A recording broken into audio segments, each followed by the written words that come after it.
Check, check. Check. 1, 2, 3. Check. 1, 2, 3.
Texas, down here in southeast Texas in the Golden Triangle. And as we always do, we kick it off with our head coach and athletic director, Todd Quick. The Todd Quick Coaches Show is brought to you by Texan Credit. Check them out online. That's TexanCredit.com. TexanCredit.com. And with that, we welcome in the man of the hour, our head coach, Todd Quick. Coach, as always, it is good to see you here on a Friday. Good to be here, Nasty. Man, last week was a lot of fun. We got an even bigger game coming up tonight, however, down here with these Bruins of West Brook. Oh, there's no doubt. You got to stack them together. You got to stack them one each week, and we had a good week of preparation, so we expect big things out of this group. Well, tonight's game is big because of the way you and the boys all got it done last week. I got to tell you, I don't know about you, but each team had the ball twice, and we all talked about big number 2. I think he had 160 yards through 2 possessions, and I don't know about you, but at that point, I was a little concerned. Yeah, we were already talking about changing coverage and getting some help over there. Boy, what a fine football player he is, and young too, but good football player. Well, so after that, he makes 2 big catches, and he had one other chance where he had us beat, and when he caught it, his knee came up, knocked it out of his hands, and that was their 3rd possession. And I don't want to say luck because I don't think it had anything to do with luck. You drilled, you got something going because they did not score another point after that when he dropped that ball. Oh, there's no doubt. They made some adjustments over there defensively, and we got him to put the ball on the ground a couple of times. We got some interceptions and stalled the drive. So that that's huge. That's huge on both sides of the ball. You can't put the ball on the ground offensively, and you've got to be able to get some extra possessions for the offense. 2 possessions, 182 yards, 2 touchdowns. After that, for Barbers Hill, who came with the number 1 ranked defense, or excuse me, the number 1 ranked offense in our district, they go punt, end of half, punt, fumble, int, punt. Now that's what we call playing some defense. That usually good things happen when that happens like that, no doubt. And how about Mr. Timmons coming away with a couple interceptions, and then I believe it was McClendon knocked that ball out to get us 3 turnovers there in the second half. Yeah, that was on the quarterback, wasn't on the draw. So it's just, it's part of it. We work turnover stuff during the week and everything, but, when you're chasing the football and you're going hard and you're in and up around the ball, good things happen, and you make those opportunities. They don't just happen. I thought a big key, they had a huge, that's probably the biggest offensive line we're going to see all year. They were big, doubt. And boy, they were all out there, and they were moving and high-stepping in that first quarter, but as the night wore on, yes, I think the big boys ran out of gas. Yeah, there's no doubt, and we started playing on their side of the ball. The quarterback was real calm at first, and then his feet sped up there, and that's just because of people continuing to play and playing 4 quarters of football. I was really happy with how we finished in the 4th quarter. That thing was over, and it was because of both offensive line and defensive line. You get to the offensive line, Coach. They were our Commercial Bank of Texas Offensively Player of the Week last week.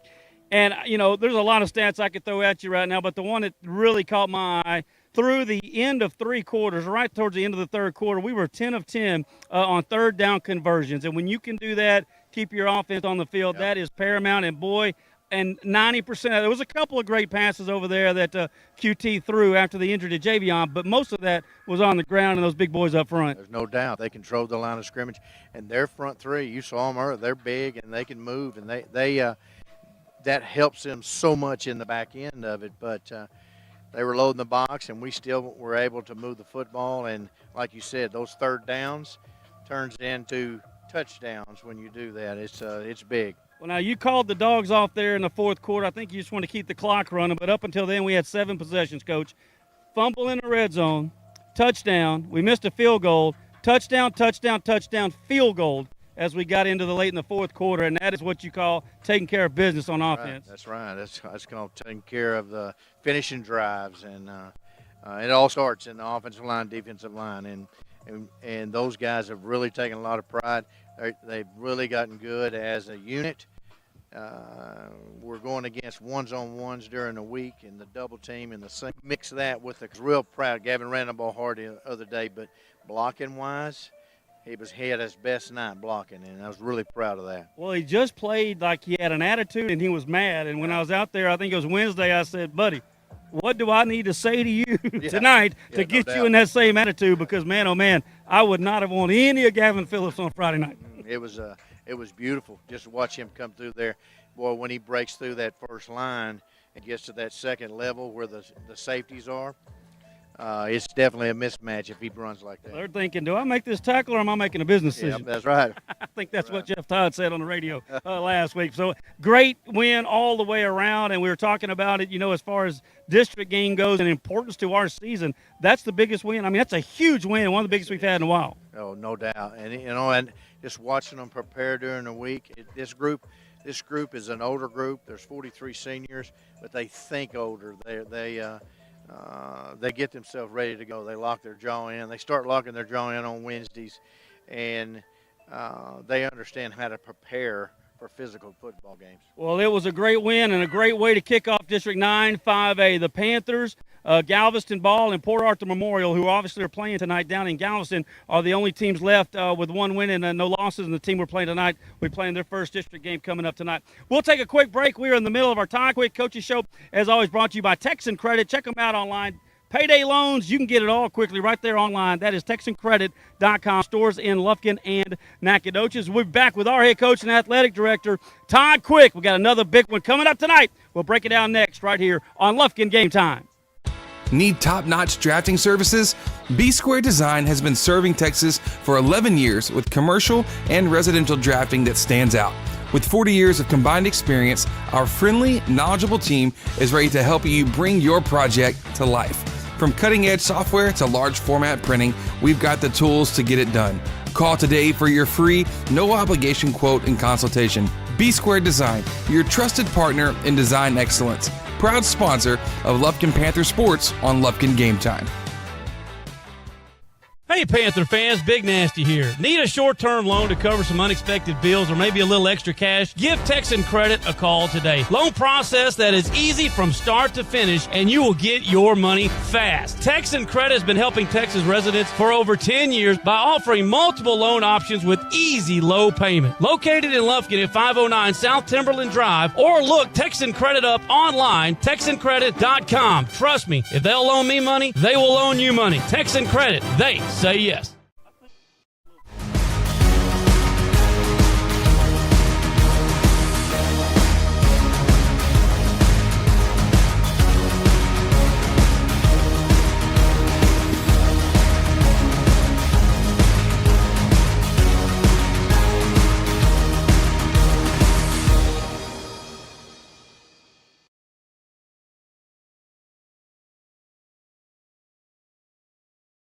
Athletic Director and Head Coach Todd Quick, brought to you by Texan Credit. Check them out online. That is TexanCredit.com. And, of course, stores in Lufkin and Nacogdoches. We're live down here in Beaumont, Texas, Coach. We come down to the Golden Triangle. And, man, oh, man, we don't have a lot of experience with this team or a lot of past history with them. But we were in the district with them 5 or 6 years ago. But most things have changed as far as the players go since we saw them last. Yeah, there's no doubt.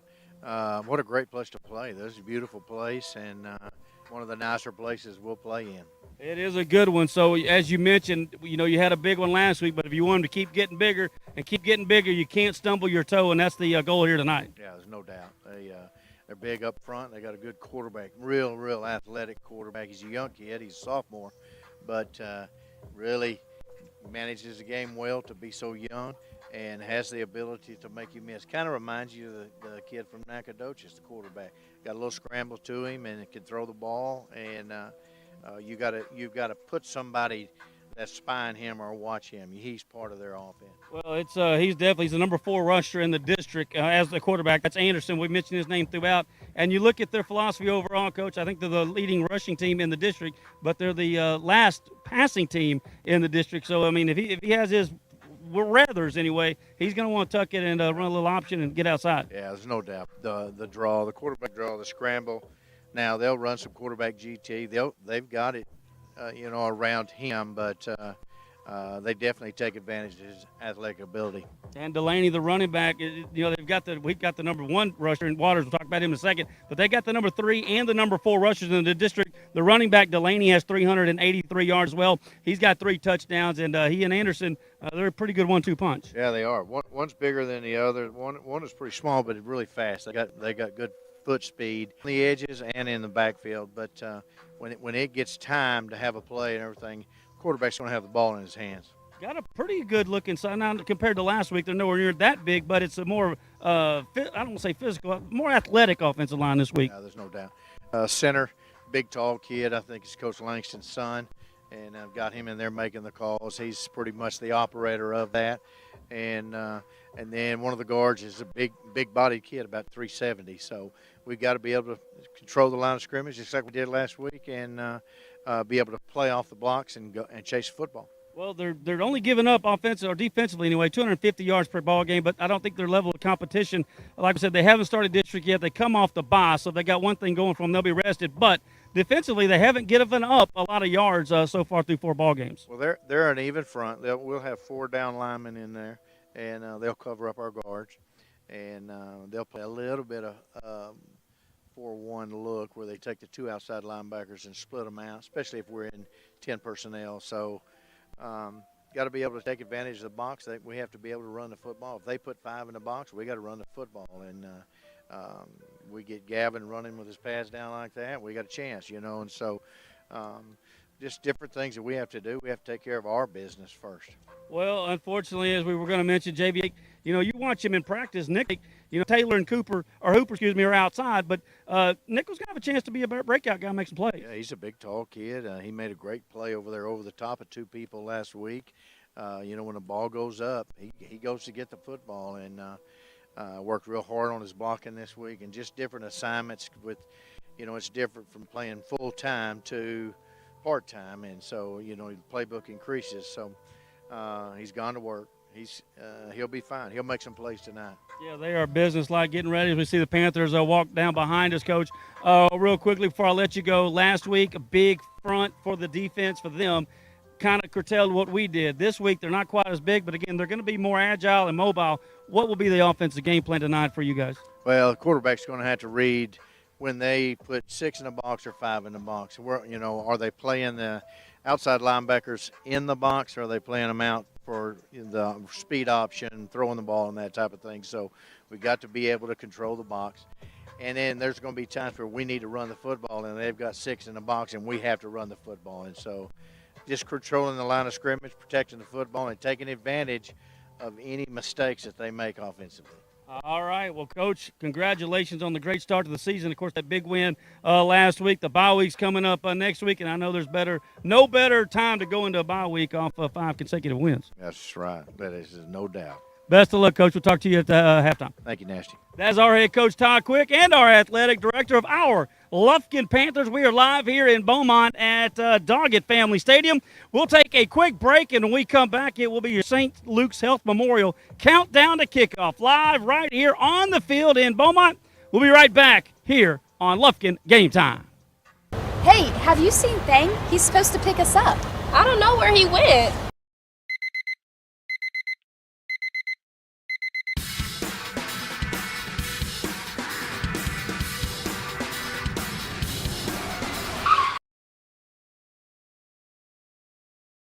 Hey guys, it's game day. Let's go.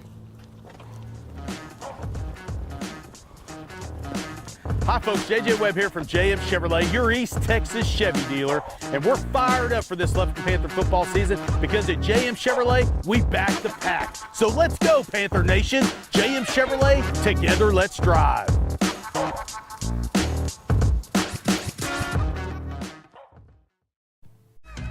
Panther fans, craving a game time snack? Head to Taco Casa, the official taco destination for Lufkin Game Time. Dive into a crunchy taco, indulge in a super burrito, or satisfy your taste buds with nachos or a chili burger. Serving Lufkin and Nacogdoches with excellence. Taco Casa, where it's always real fresh, real food, and real good. Taco Casa, proudly supporting our Panthers on Lufkin Game Time.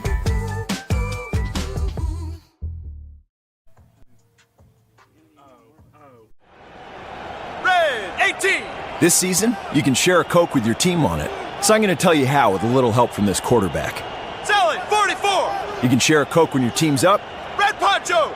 You can share a Coke when your team's down. Happy Jolly! You can share a Coke with a coach, a mascot, or an MVP. Chili, chili, chili! You can even share a Coke with your rival on game day. Turbo! Or you can share a Coke when you're giving out your famous guacamole recipe in a completely packed stadium. Cilantro, chopped onion, squeeze a lime, Roma tomato, hike! Share a Coke with a fan this season. Ice cold, delicious! Share a Coke is back for the fall football season. This is a Whataburger table tent. An orange and white trophy for your made-to-order burger. It means we cook your meal up fresh. And don't get up, because we'll bring it right to you. So if you're looking to sit down and celebrate the fact that you left it all on the field, we've got your number. Whataburger, just like you like it. When it comes to repairing your vehicle, you always have a choice. At S&W Expert Collision Repair, we set the standard for excellence with state-of-the-art equipment, leading-edge technology, and over 40 years of industry know-how. They got us a new car. They got us a new car. They got us a new car. No, this is your car. We just fixed it correctly. Thank you so much for our new car. No, this is your car. S&W Expert Collision Repair. You just might think you got a new car. Commercial Bank of Texas has been your community bank since 1901, and our dedication to the people we serve is as important today as it was then. Today, CBTX brings you the latest technology, backed by personal customer service and #Seal with a smile. At Commercial Bank of Texas, banking is our business, but helping people succeed is our passion. It's time you experienced banking Texas style. Stop by or give us a call today. You'll be glad you did. For the first day of school, for the last day of work, for the satisfaction of a job well done, for the ideas that change the world, for good times, for not so good times, for her future and hers and his, for serving our customers and connecting communities. We're here with you for good. Austin Bank, with you for good.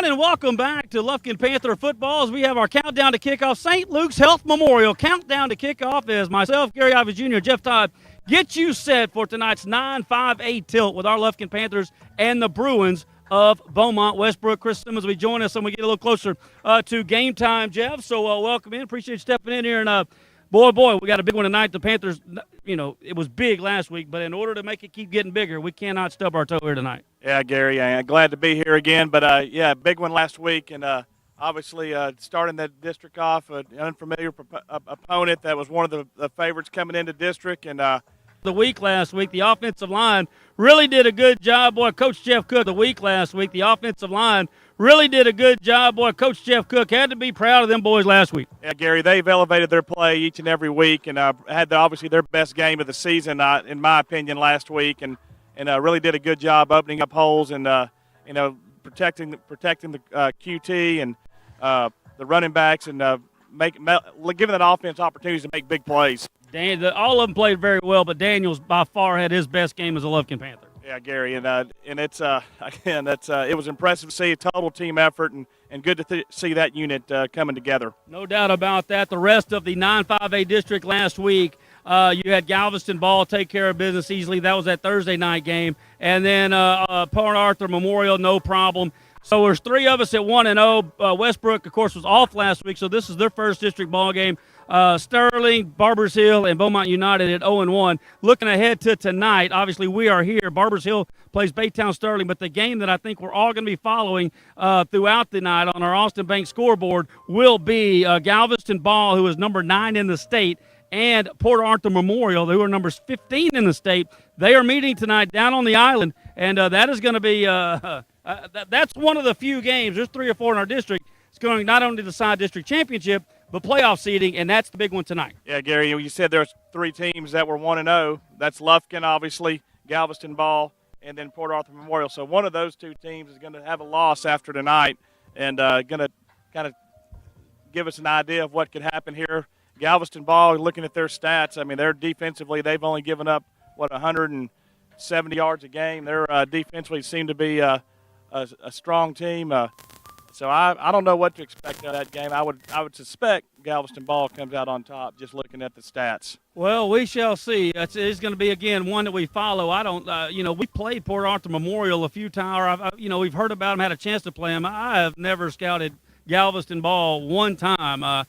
At Angelina, we played at Galveston Junior College. That's totally the different animal. Athletically to Galveston at all. So I know absolutely nothing except all I've heard about this free safety is one of the top players in the nation, and we're going to be going up against him here in about 6 weeks. Yeah, it doesn't matter right now. It'll be the final game of district, and but right now, obviously, we're concentrating on these West Brook Bruins tonight. But it's again, we'll be like you said, keeping our eye on that score down there in Galveston tonight. Well, Coach Quick doesn't like to talk about the rankings, but so I didn't do that when he was here. But he's over there coaching up the boys, so now I feel free I can bring that up.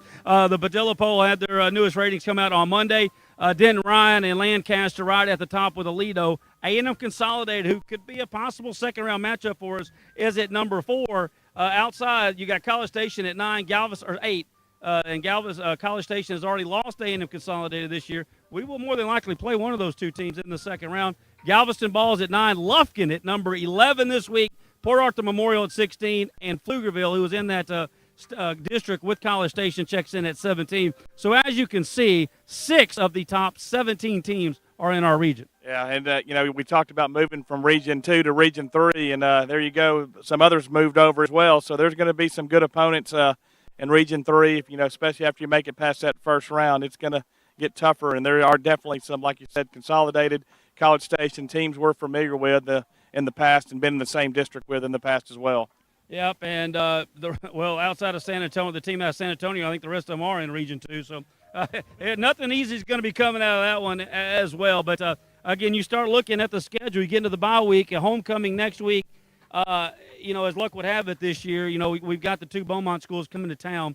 And right now, statistically speaking, they're at the bottom of the district. That's not to say we can't lose. But those 2 teams are at home, and our big 3 games that are left, including tonight, are all on the road. Yeah, on the road against Ball, the last game of the year, and then obviously Port Arthur Memorial. But you said we got Beaumont United and Sterling, Baytown Sterling coming to Lufkin. Obviously, we got a bye week next week, fall break, and the kids have a week off in football as well, as Lufkin will have the bye. So it probably comes at a perfect time, in my opinion. Well, it does come at a perfect time, but I do want to, because I know he's listening right now. My man Caden Hooper did have surgery this afternoon down in Houston. He said it's all's good. He's happy. So, brothers, want to let you know we're all thinking about you. And hopefully in 2 weeks back at homecoming, you'll be down there with maybe we can find him a date and get him a homecoming date. Wearing one of those garters, yeah. Good luck to you, Hoop, and we miss you for sure. And I know your teammates do, and they'll be playing for you tonight for sure. We sure love you, brother. We'll take a quick break, and we'll be back with more of your Countdown to Kickoff, your St. Luke's Health Memorial Countdown to Kickoff, as your Panthers are starting to take the field to get loosened up and ready to roll tonight for this huge 9-5-8 showdown with the West Brook Bruins Your Coca-Cola kickoff is at 7 o'clock. Don't go anywhere. We'll come back, talk a little college, NFL, and, of course, the Astros saw the broom come out this week. We'll get into all that coming up next right here on the field. Get you ready, baby. We are live at your St. Luke's Health Memorial Countdown to Kickoff. We're back right after this. Services, B Square Design has been serving Texas for 11 years with commercial and residential drafting that stands out. With 40 years of combined experience, our friendly, knowledgeable team is ready to help you bring your project to life. From cutting-edge software to large format printing, we've got the tools to get it done. Call today for your free, no-obligation quote and consultation. B Square Design, your trusted partner in design excellence. Proud sponsor of Lufkin Panther Sports on Lufkin Game Time. Hey, have you seen Thang? He's supposed to pick us up. I don't know where he went.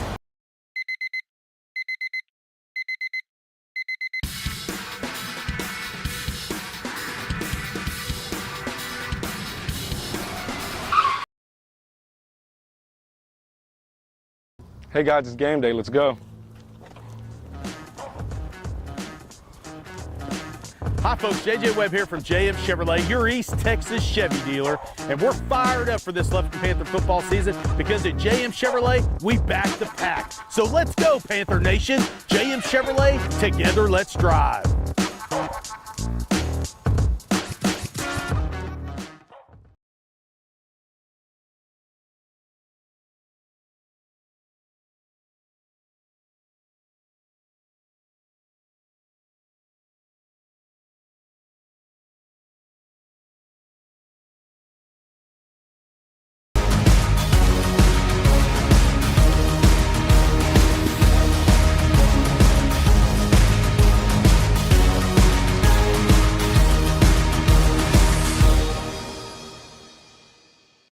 And welcome back in our St. Luke's Health Memorial Countdown to Kickoff live here in Beaumont as we get you set for the Panthers and the Bruins tonight. Kickoff is a little more than an hour away at 7 o'clock, and as luck would have it, the sun ducks behind the big press box over there on the far side, and Chris finally shows up when the shade shows up. It's always convenient. Listen, you got to pick your spots, baby. I tried to pick mine really well tonight. Jeff and I worked through the heat. Coach Quick, sweat it out. You come over and I need a jacket on. It's just a cupcake, man. I just try to take things light. Work smarter, not harder. Well, it's been a week. A lot has happened in a week, but nothing better happened than last Friday night at home where the Panthers no joke really took care of those Barbers Hill Eagles last Friday night, and boy, oh boy, steamrolled into a week of practice, and I think they're really ready to light somebody up tonight. I think what you're seeing, these guys have a lot of hope, a lot of optimism about what this season could be. I think they're starting to maybe see the bigger picture because you go out and you put a performance on like what you did last week, then you get a chance to follow it up here tonight. I don't think anybody's looking ahead or looking past this game. I'm excited for it because the guys, they're starting to see it. They got this potential for a really special year. Yeah, they played so good, and they were so intense and so focused last week. It's going to be tough to get them up to that level again. Coach Quick and the guys are going to have a job to get that, but I really think after the first couple of series, all right, let's go. 100%. That'll get going, but I think you could see a little slower start here, but hopefully, we can give it to somebody and bust a long one and get everybody up and rolling. Yeah, the home run ball on this football field has been really good for the Panthers this year. We've had some electric plays. We've had lots of energy, a lot of the defense setting the tone off from the beginning. I think that tonight, I think you might be right, that it's going to be hard to live up to what you did last week, but by the end of the game, I think you have to get the train moving on the tracks really, really well, and I think you got to continue to have a lot of improvement and just see the importance of every game. Well, we'll break down this game entirely in our Cafe Del Rio pregame show coming your way here in about 30 minutes. But we like to get into a little college and NFL as we do each week. Last week, there were some big games, but none bigger than Alabama and Georgia. Yeah. Those two teams are what I'm talking about. They're not playing big-time powerhouses this week, but they're playing teams that if you don't go down and take their care of business, I'm just telling you, I think Georgia and Alabama both. Georgia maybe not so much only because they lost and they're at home. Yeah. Alabama's got to go to Nashville to play the Commodores tomorrow. Yeah. I don't think DeBoer's great. How are they going to be up for that one? Well, you're exactly right. Did you hear about what Coach DeBoer did for Alabama? So all throughout their facility this week, what they did is they went through and put rat traps across the building saying, hey, this is a rat game. Don't look past it. Don't get caught. So, they were all over the building. What a game. I actually watched that Alabama-Georgia game last night about 10 miles from right here. Every snap up in a hotel room. It was fantastic football. Well, the first quarter or so, they Yeah. get it, was it 28-0? Milroe looked like he might as well just, he's at a Katy. Yeah. He looked like he ought to just go straight to the NFL. That Yeah. kid made every throw, made every great read, and I was like, man, is this Georgia? 100%. Or is this Georgia Southern? Yeah. Because that's about what it looked like. But you knew Kirby Smart would rally the troops, and boy, did they, coming all the way back to take the lead there in the fourth. What a dramatic finish, back and forth. It was a lot of fun.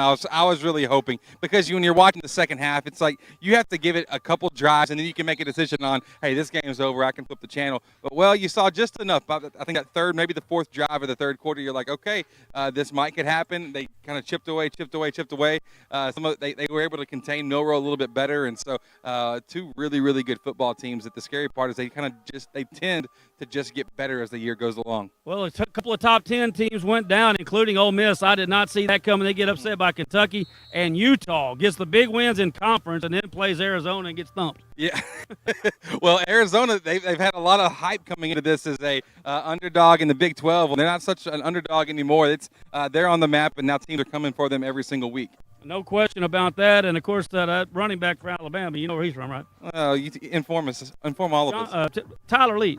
Oh, okay. Jamorian Miller. Okay. Now he just goes by Jam Miller. Jam Miller. Well, that's a little bit cooler name. But the real one is that freshman, Ryan Williams. He's 17 years old. Yeah, I don't think we heard that enough on the broadcast. But, yeah, the 17-year-old kid out there, he should be a senior in high school right now. Graduated a year early. He is athletic, quick. He's a phenom. He lived up to the hype. And you don't typically see that a lot, especially in young college players. Well, he answered the call really, really well last weekend. Well, and Texas started out slow under Arch Manning, but came back. In the first series, he threw a bomb, and the kid, I forgot his name, was wide open. Yeah. And either he dropped it or I think he dropped it. Yeah. And I'm just going, uh-oh. Yeah. That just set the tone for about the first half. Now, they pulled away in the second half. I was never in doubt of them losing, but thinking nothing. I agree. I think you could be right. But it wasn't anything, honestly, what was going on with the Texas players last week. It was all my brother's fault. Anytime he's in the stadium for those games, Texas never plays well. So him and his wife and his new daughter that's just a couple months old, they went ahead and left after about a quarter and a half. He had to buy 2 sets of tickets, left after a quarter and a half, and things went well for the Longhorns. Darren, don't go back. Well, Illinois played well up at Happy Valley, but could not pull off the win at Penn State. So Penn State continues to move on. The Aggies got a lucky win, to say the least, and Notre Dame as well could have suffered their second loss, but I think it was 5 Louisville turnovers allowed them to hang on. And then Oklahoma State continues to fall. They get hammered by Kansas State, and they're back at home tomorrow against West Virginia. Yeah, I'm sorry about the pick last week for Oklahoma State. If you actually took any kind of insight that I had, because it was it must have been some bad food I ate or something, because I was all about it. I thought they would cover at least. That wasn't the case at all. They did not look good at all, and they have a lot to get fixed, especially being able to set up Ollie Gordon to run the ball better. That's not very good. Well, I stayed 3-3 again. Well, right at 500. It's not good. I don't like it. But either way, this week of the slate in college football, this week's a little light. I think the biggest game comes up at 11 and 3 players. We've mentioned Milroe. We've mentioned Cam Ward. And I got to say it, I think the Boise State guy, if they don't lose a game, that's the only way he can do it. They cannot lose a game, and they got some tough ones coming up. Yeah. But, of course, Hunter at Colorado, man, many snaps as he plays on both sides of the football, if we're talking about the best player in college football, there's no question he's got to be on the list. I agree, because, those are he's been fantastic to watch. And also there's a clip that came out this week that you can find on social, him playing basketball. He looks better than most guys that you see just in college basketball playing. So he's crazy athletic, as obviously, but his skill work, everything he does, he's a really strong player. I do think as you get towards the end of the season, I think when Quinn gets back, I think he'll have a chance to really show how special him and the Texas team are. But right now, he's on the outside looking in for it. No question about that. And I'm going to give all you married guys a little marital tip right here, okay? Go for it. Get all your honeydews done this weekend. If mama's got you a whole long list to do, don't put it off to next weekend. Agreed. Do it tomorrow, because the college football slate next weekend is off the chain, including Texas and Oklahoma. But how about Ohio State going west to Oregon and Autzen? Oh, no. Man, that's going to be a good one. And there's a whole host of games. That's just 2 on the slate. The whole day is incredible. It's so funny that you said that because I had the same thing written down as, hey, this is the time to get all of your work done, your chores done, buy flowers, treat your wife well, do everything you can because next Saturday you need a U day. You need a time to just sit back and watch some football. What's your favorite food? There's a little hoop.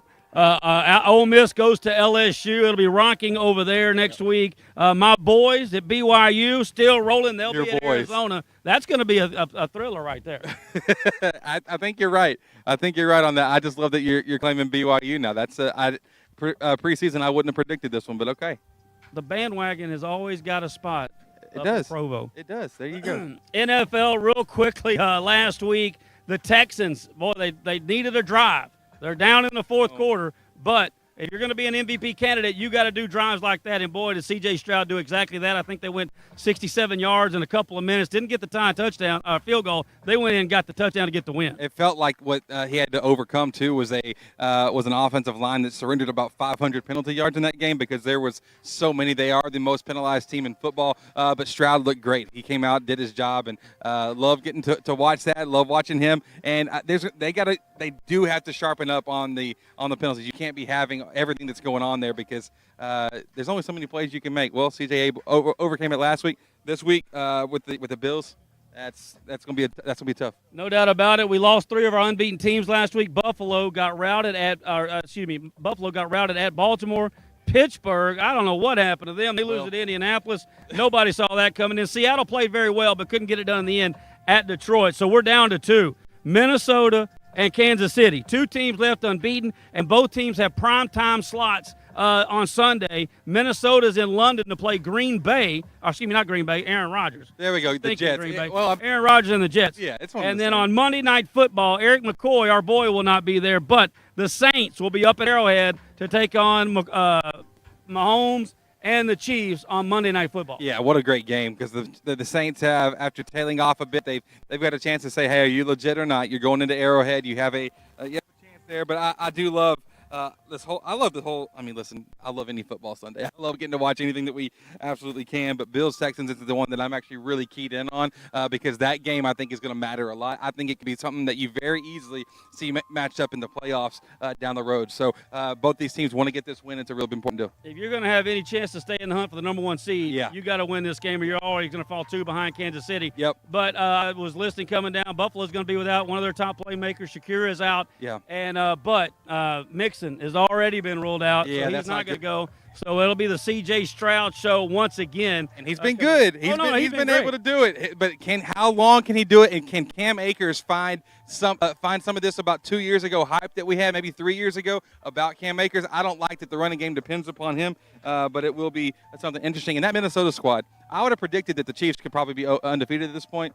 But the fact that they're undefeated right now, I think that's wow. And they've beaten some good teams. And their quarterback is who? Sam Darnold, the guy that, everybody threw him way off to the side. Well, that's might be a mistake now in hindsight. And Sunday Night Football, your Cowboys will be up at Pittsburgh to take on the Steelers. And I'm telling you right now, I'm going to have my picks in just a second. There was without question at the top of the pick list tonight will be the Pittsburgh Steelers laying 2.5. The Cowboys are in deep, deep trouble. Big boy Lawrence isn't playing. Micah Parsons isn't playing. I'm telling you right now, Pittsburgh's going to do what they want. It will be the Justin Fields show coming up on Sunday night. That's interesting. There's an interesting play if you want to make it that's hit 2 out of the 4 weeks so far for Pittsburgh, and that is that Pittsburgh hit 2 out of 4. Last year it was like 7 out of their games. Just something I think, especially not going to hit this week. You don't think going to win first half and game? Well, okay. Well, I don't know about that. I'm still. There's a little like this much hope for Dallas. Just this much. Next week it might be this much. There's just I'm not even a fan. I'm just like maybe. All right, here's your picks this week. I'm taking A&M minus the 3 for reasons I have no idea why, because I don't think they have a chance, but I'm going to do it. Wow. I'm taking Iowa plus the 20 at the Horseshoe to play Ohio State. I think they will be looking straightly ahead to Oregon and will not put up a 4th effort tonight or tomorrow. I'm taking Navy. The midshipmen are loaded this year, baby. They can play some ball. They're laying 9.5 at Air Force. That will be they're going to need their ships to get out of town. Yep. And then in the NFL ranks, we're taking Pittsburgh on the 2.5 Jacksonville, I think they've won 35 out of 36 against Indianapolis. It's not that bad, but it's a bunch.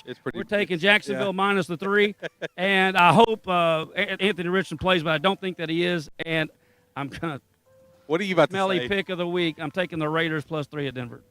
Oh, Raiders plus 3 at Denver. Oh, let's just. But they just barely won. They shouldn't even won last week against the Browns. Did they win? No, they won against the Browns last week. I think that this week, actually, you got to go with one of mine that I'm going to give out is I think this is the week for the Browns. Right now, everybody's on 3 against Cleveland. You've got to take the Browns in this situation. That's the one that I'm like, hey, red flag, asterisk. I don't want to do it. I don't want to, but I think this is the one that actually comes back around. But I do like the Cowboys to cover plus 2.5. And one quick more note before we get out of here: the existence of the Astros as the way we know them came to an end on Thursday, and I just, I hate it. I'm a huge Astro fan. I'm a Alex Bregman fan, but he's not going to be an Astro next year. Somebody's going to pay him a lot of money. The Astros can't afford him, but. What really makes me sick here, and I don't know if it's the GM but they made a couple of business decisions money-wise. Yep. Hader, they brought back Verlander last year. I know it helped out last year, but spending that money is going to enable or make some big-time Astros leave.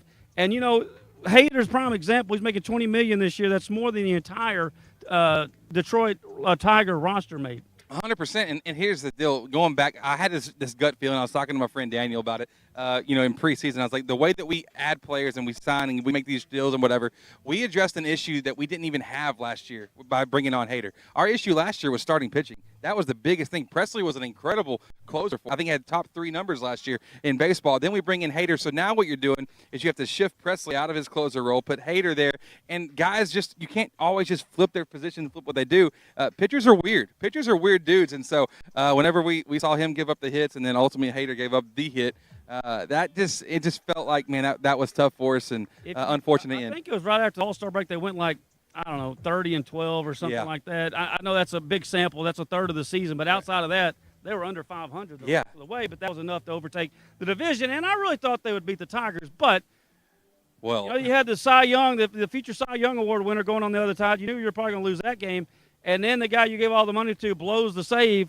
It's just and you're going against the guy that would love to have a little bit of payback against you and A.J. Hinch. It was so good to see him again, and he managed the heck out of that whole series. The moves that he made, it's risky, it's unconventional. The whole way the Tigers play and they approach games is unconventional, but it's working for him right now, and best of luck to him going forward. And the Polar Bear, Alonso last night with a 3-run bomb in the 9th inning. How fun is that? And that was awesome. The Mets are a great story. They hold on to win, so they'll now be – this is all Saturday. They'll be at Philly. San Diego will be at the Dodgers. And on the American League side, you've got those aforementioned Detroit Tigers at Cleveland, and then Kansas City at the Yankees. And I'm telling you, the Yankees starting pitching is not good. I really think, and I've already – all in on this. Yeah. I think this is the year that Bryce Harper gets it done. And he's already going to make his way to Cooperstown, but it's tough to get to Cooperstown when you don't have that bling.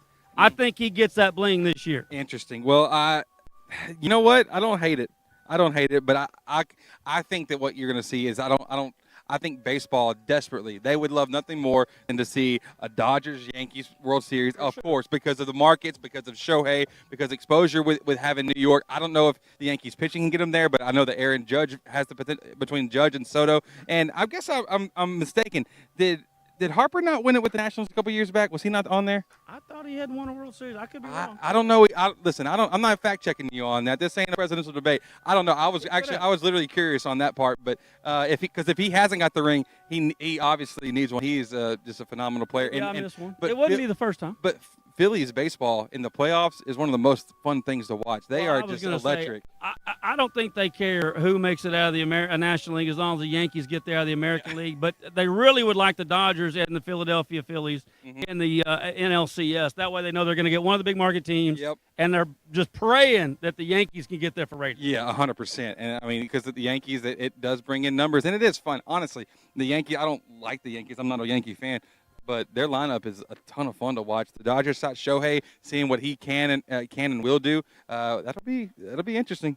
I don't know who the Philadelphia Phillies are going to play in the World Series, but I really think when we come in 2 weeks getting ready for the World Series, we're off next week. I think Philadelphia will be in there. And again, everybody's going to take the Yankees, and they got the best lineup. You're right, but their pitching, even on the backside, is not that good. Yeah, you're exactly right. And you're right also. Bryce Harper, no rings. No ring. I was mistaken. So that's definitely not the first time. Why you always doubting me, man? Why I'm you not always doubting. doubting I was just asking. I was just asking because I remember us losing to, that Juan Soto and national team, and I thought Bryce Harper was on it, but I guess he wasn't. He was not, apparently. Apparently. Because you would have corrected me. I know that's right. Oh, stop it. All right, that's going to do it here from the sidelines over here on our Lufkin Panthers sideline for our countdown to kickoff, brought to you by St. Luke's Health Memorial. We're going to take a little bit of a break, and I'm going to have to give Chris a piggyback ride up to the press box up there because I know he can't make it. But that's all right. We're going to meet you live for our Coca-Cola. I'm gonna find an elevator. Thank you. As you make Jeff laugh over here, I'm gonna find an elevator. Where there's a will, there's a way. We'll take a quick break here from Beaumont and get you set. Coming up next with the Cafe Del Rio pregame show. We're live in Beaumont, where our Panthers are getting set to take on the Beaumont West Brook Bruins here in District 9-5A Tilt. Our final game before our bye next week. We'll take a little bit of a break. Watch our boys warming up, and we'll be back with your Cafe Del Rio pregame show next, right here on Lufkin Game Time.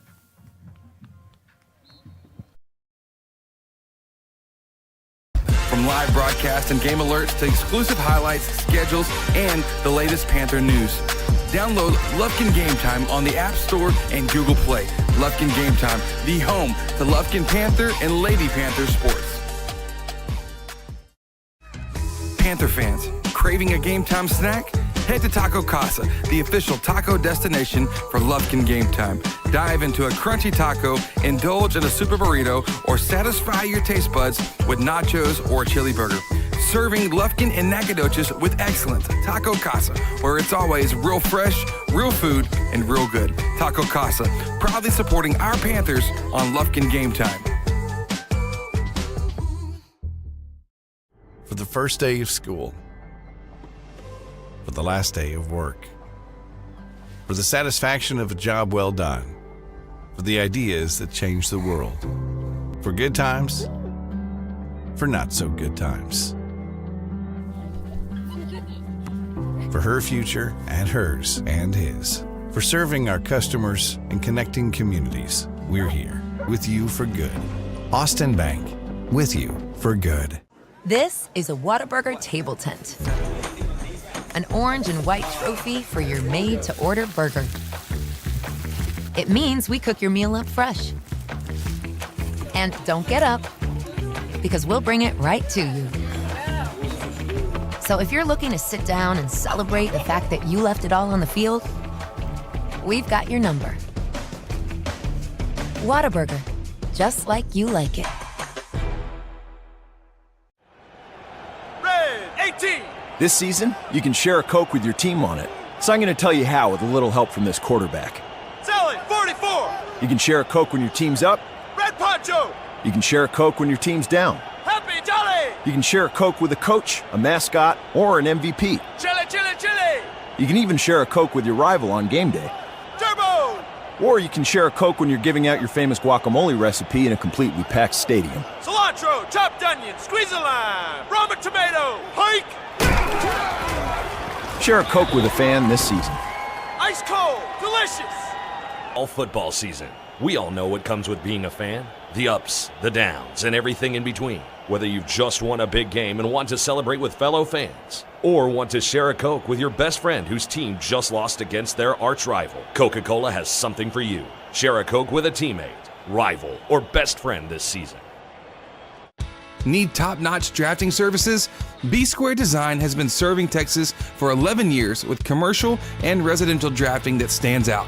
With 40 years of combined experience, our friendly, knowledgeable team is ready to help you bring your project to life. From cutting-edge software to large format printing, we've got the tools to get it done. Call today for your free, no-obligation quote and consultation. B-Square Design, your trusted partner in design excellence. Proud sponsor of Lufkin Panther Sports on Lufkin Game Time. Hey, have you seen Thang? He's supposed to pick us up. I don't know where he went.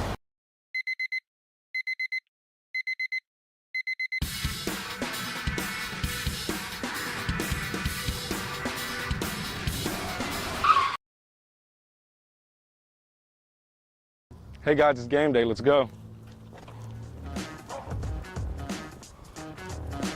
Hi folks, JJ Webb here from JM Chevrolet, your East Texas Chevy dealer, and we're fired up for this Lufkin Panther football season because at JM Chevrolet, we back the pack. So let's go, Panther Nation. JM Chevrolet, together let's drive.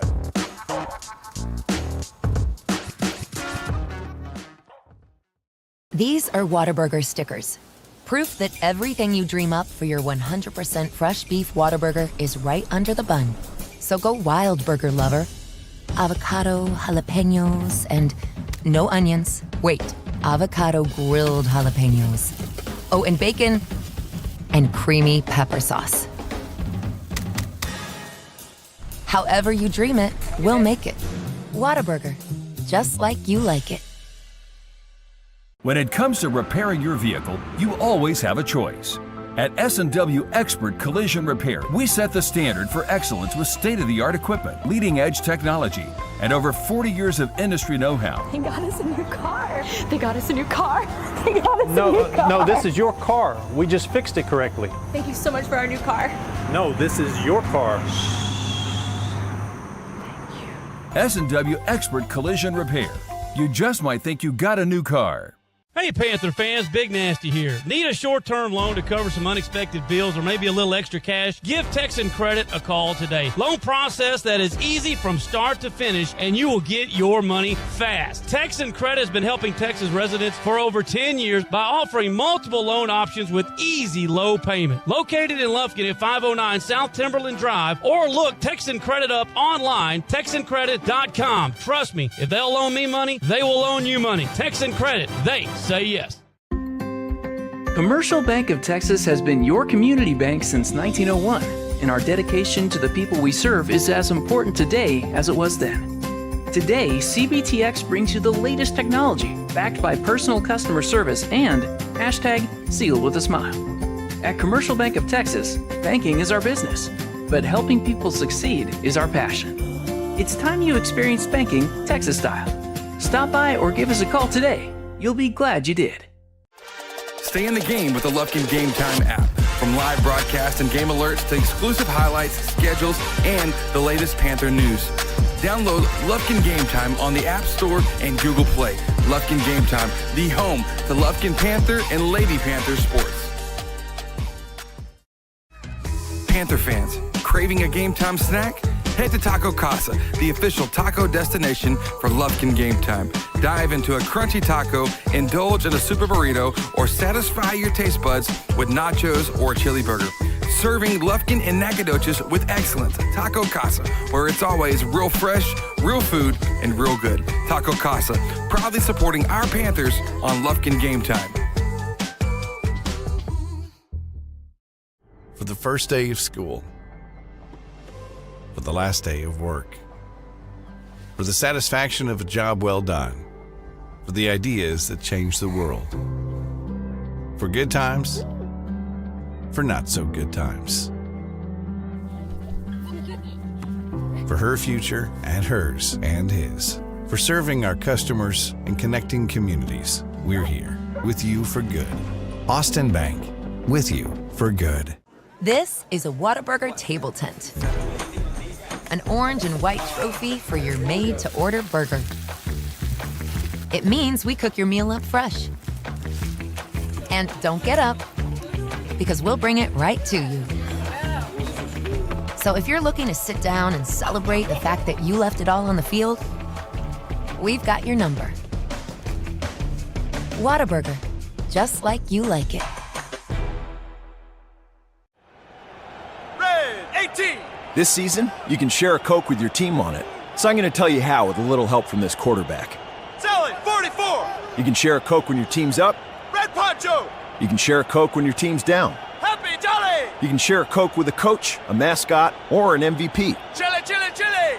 You can even share a Coke with your rival on game day. Turbo. Or you can share a Coke when you're giving out your famous guacamole recipe in a completely packed stadium. Cilantro, chopped onion, squeeze a lime, Roma tomato, hike. Share a Coke with a fan this season. Ice cold, delicious. Share a Coke is back for the fall football season. We all know what comes with being a fan. The ups, the downs, and everything in between. Whether you've just won a big game and want to celebrate with fellow fans, or want to share a Coke with your best friend whose team just lost against their arch rival, Coca-Cola has something for you. Share a Coke with a teammate, rival, or best friend this season. Need top-notch drafting services? B-Square Design has been serving Texas for 11 years with commercial and residential drafting that stands out. With 40 years of combined experience, our friendly, knowledgeable team is ready to help you bring your project to life. From cutting-edge software to large format printing, we've got the tools to get it done. Call today for your free, no-obligation quote and consultation. B-Square Design, your trusted partner in design excellence. Proud sponsor of Lufkin Panther Sports on Lufkin Game Time. Hey, have you seen Thang? He's supposed to pick us up. I don't know where he went.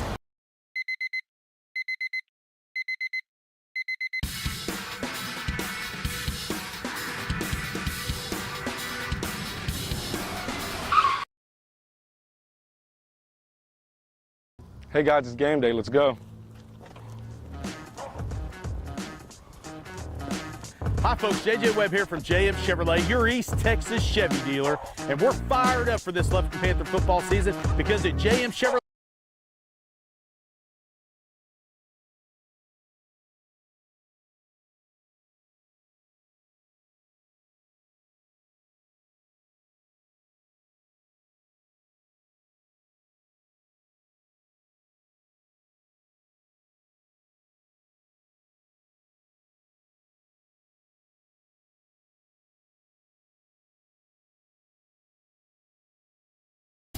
Oh, and bacon and creamy pepper sauce.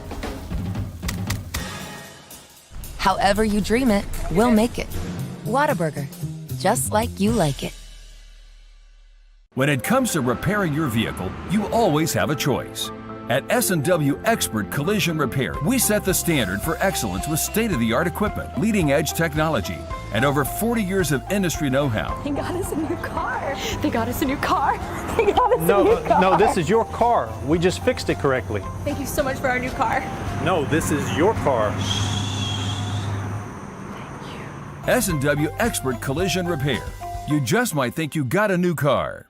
Hey Panther fans, Big Nasty here. Need a short-term loan to cover some unexpected bills or maybe a little extra cash? Give Texan Credit a call today. Loan process that is easy from start to finish, and you will get your money fast. Texan Credit has been helping Texas residents for over 10 years by offering multiple loan options with easy low payment. Located in Lufkin at 509 South Timberland Drive, or look Texan Credit up online, TexanCredit.com. Trust me, if they'll loan me money, they will loan you money. Texan Credit, they say yes.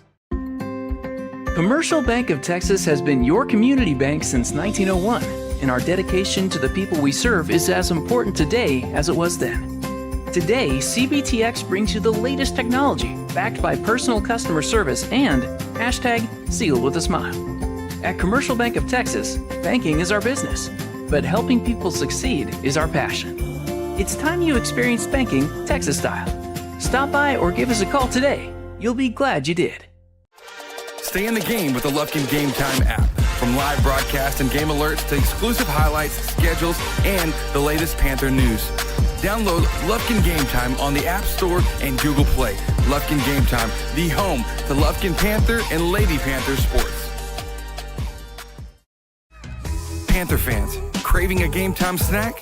Head to Taco Casa, the official taco destination for Lufkin Game Time. Dive into a crunchy taco, indulge in a super burrito, or satisfy your taste buds with nachos or a chili burger. Serving Lufkin and Nacogdoches with excellence. Taco Casa, where it's always real fresh, real food, and real good. Taco Casa, proudly supporting our Panthers on Lufkin Game Time. For the first day of school, for the last day of work, for the satisfaction of a job well done, for the ideas that change the world, for good times, for not so good times, for her future and hers and his, for serving our customers and connecting communities. We're here with you for good. Austin Bank, with you for good. This is a Whataburger table tent. An orange and white trophy for your made-to-order burger. It means we cook your meal up fresh. And don't get up, because we'll bring it right to you. So if you're looking to sit down and celebrate the fact that you left it all on the field, we've got your number. Whataburger, just like you like it. Red 18. This season, you can share a Coke with your team on it. So I'm going to tell you how with a little help from this quarterback. Sally 44. You can share a Coke when your team's up. Red Poncho. You can share a Coke when your team's down. Happy Jolly. You can share a Coke with a coach, a mascot, or an MVP. Chili, chili, chili. You can even share a Coke with your rival on game day. Turbo. Or you can share a Coke when you're giving out your famous guacamole recipe in a completely packed stadium. Cilantro, chopped onion, squeeze a lime, Roma tomato, hike. Share a Coke with a fan this season. Ice cold, delicious. Share a Coke is back for the fall football season. We all know what comes with being a fan. The ups, the downs, and everything in between. Whether you've just won a big game and want to celebrate with fellow fans, or want to share a Coke with your best friend whose team just lost against their arch rival, Coca-Cola has something for you. Share a Coke with a teammate, rival, or best friend this season.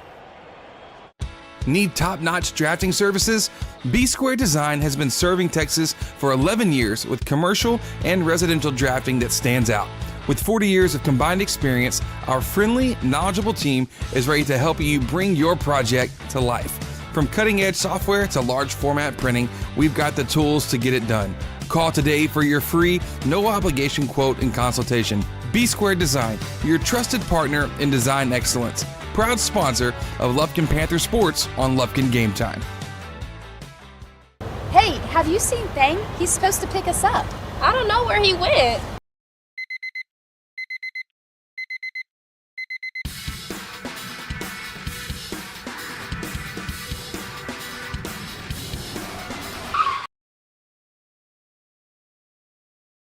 Hey guys, it's game day. Let's go.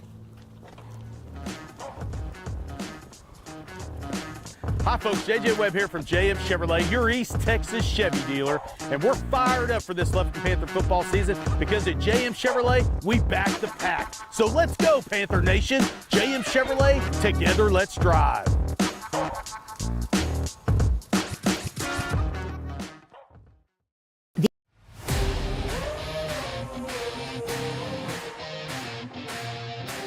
Eagles, second down, third down, 9. Over here to Nichols, goes up. Did he catch it? Yes! The senior Nichols goes up. Sideline, that's Waters.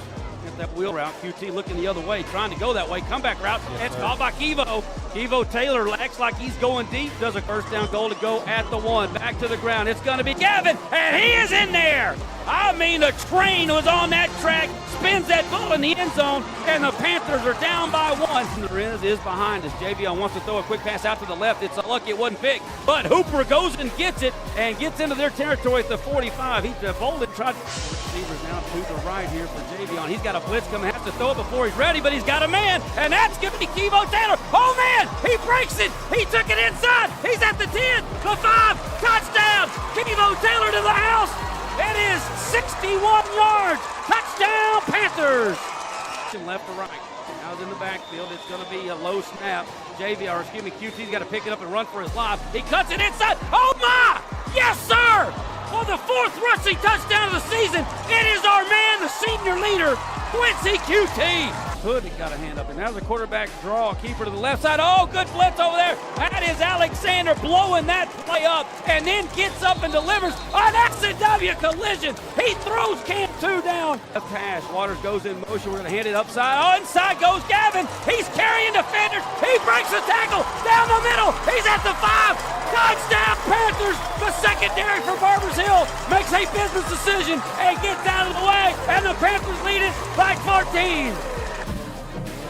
The handoff. Horton's got a running alley, trying to run that same route to the other side, but he's flushed. Oh, he got a fumble. Ball's on the turf. Come on, Panthers. McClendon knocked it out of the hand of Can 2, who fell on it. Come on, Pack.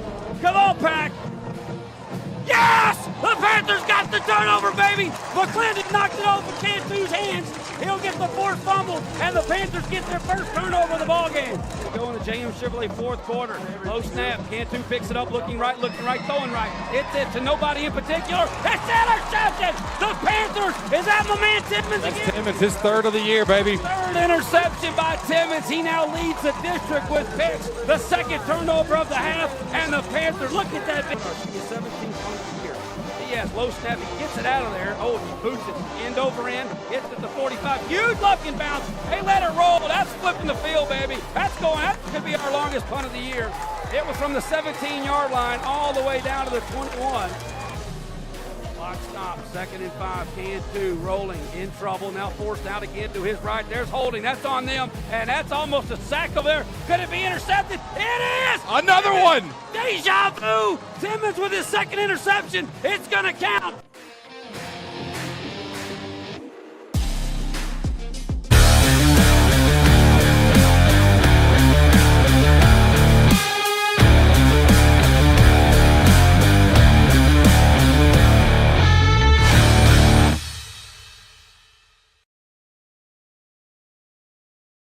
Here on Lufkin Game Time, and what a scene it was last Friday night at Abe Martin Stadium. You saw it, the layered home blitz there. It was a big win for the Panthers. Welcome into our Cafe Del Rio pregame show live here from Beaumont, here in a great facility just off of I-10. I'm Gary Ives Jr., Chris Simmons, and of course Jeff Todd on the sideline, and all the fine folks with Jam Digital Media bringing you Lufkin Panther football here on an early October night, and what a great night for some football. Absolutely is. The weather's absolutely perfect. It's what you want for football season, and drive not too bad here to get down this way. The roads aren't always that great, especially once you get off the main roads, but overall tonight, it's the night to have some great football going your way. So really looking forward to it. It's a good night as well because Panther fans, as they arrived at the stadium, only about maybe 30% of them are going to be sitting in the sun for just a little bit. Everybody else getting some nice shade, just like how I timed it in the pregame.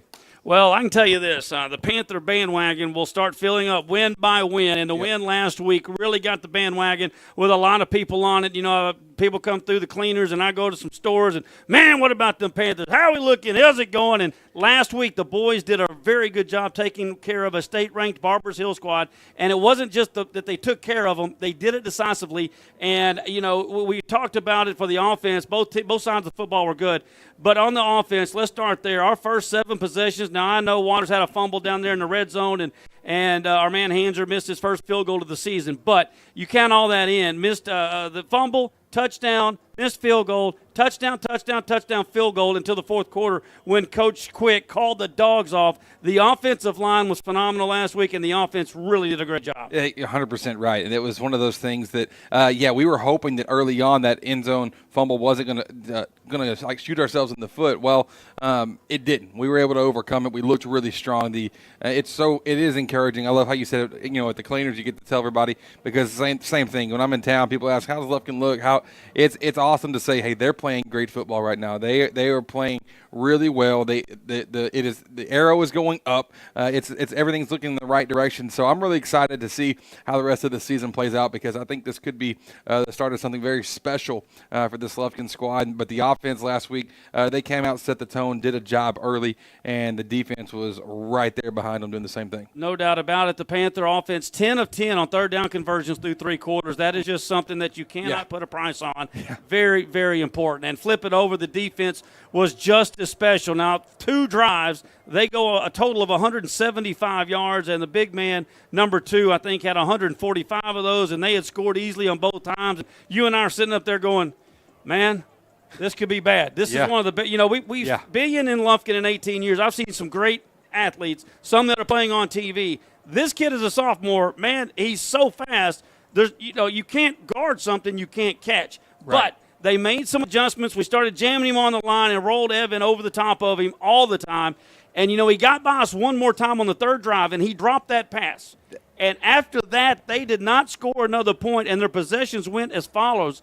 The 2 touchdowns right off the bat, it was then punt, end of half, punt, fumble, interception, fumble. They did not find the end zone again. Well, you'll take that sequence any point in time. I promise you, because it did feel like whenever that pass got dropped, that it was kind of like the wind came out of the sails just a bit for their offense, because that was a moment that could have been kicked off what could have been a 48-42 type ball game. It really felt like both defenses were getting after it, but the offenses were just better at first. Well, after that point, the defense, they locked in. The pressure got there finally. Yeah, Evan Young having to be like a shadow help there. Great cover guy. It was a awesome performance, and it's something that the fans and something that I got to see. Like, wow, all right, let's go, guys. Let's see what you got, and let's give a lot of hope for the rest of what district might look like. Jeff, you were down there, Jeff Todd, down on the sideline. Bring him up for the first time tonight. You were down there with it last night. And you know, in the past, it would have turned into, as he said, a 48-42 ball game with somebody winning on the last possession. But this year, we've got 2, maybe 3 down linemen that can really go play Division I football. You know, we watched them warming up, Jeff, and they were giants on the offensive line. But, boy, by the third quarter, man, they were out of gas. Yeah, we wore them down. And you and I talked about it early on. Y'all talked about it, too. What set the tone was that that opening drive of the second half defensively for the Panthers. Come out and hold them to a 3-and-out.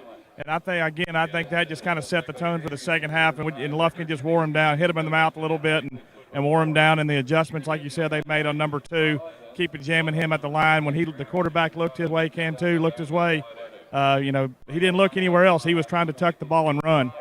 Jeff, and the last thing I want to bring up to you, and I want to give a couple of shouts out real quickly. Caden Hooper, our linebacker, and again, I still say he's going to be our best defensive player of the year. He is now out for the season. The senior linebacker had successful knee surgery today down in Houston. I know they were listening earlier. Hope they still are. Caden, we love you, buddy, and I can't wait to see you when you get back to town. You lose your best defensive player. You lose your quarterback, and that's, again, Javion Johnson last week hurt his shoulder. He's going to have surgery in the coming weeks, Jeff. He's going to be out for the year. And then you talk about Krishawn Preston, your leading receiver. He's still number 6 in the district, and he's only played 2.5 ball games.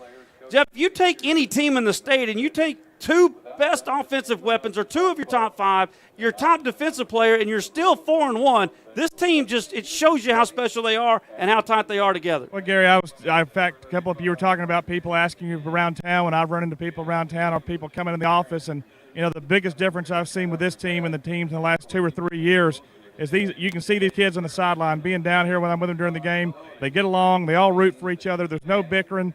They're all in it together.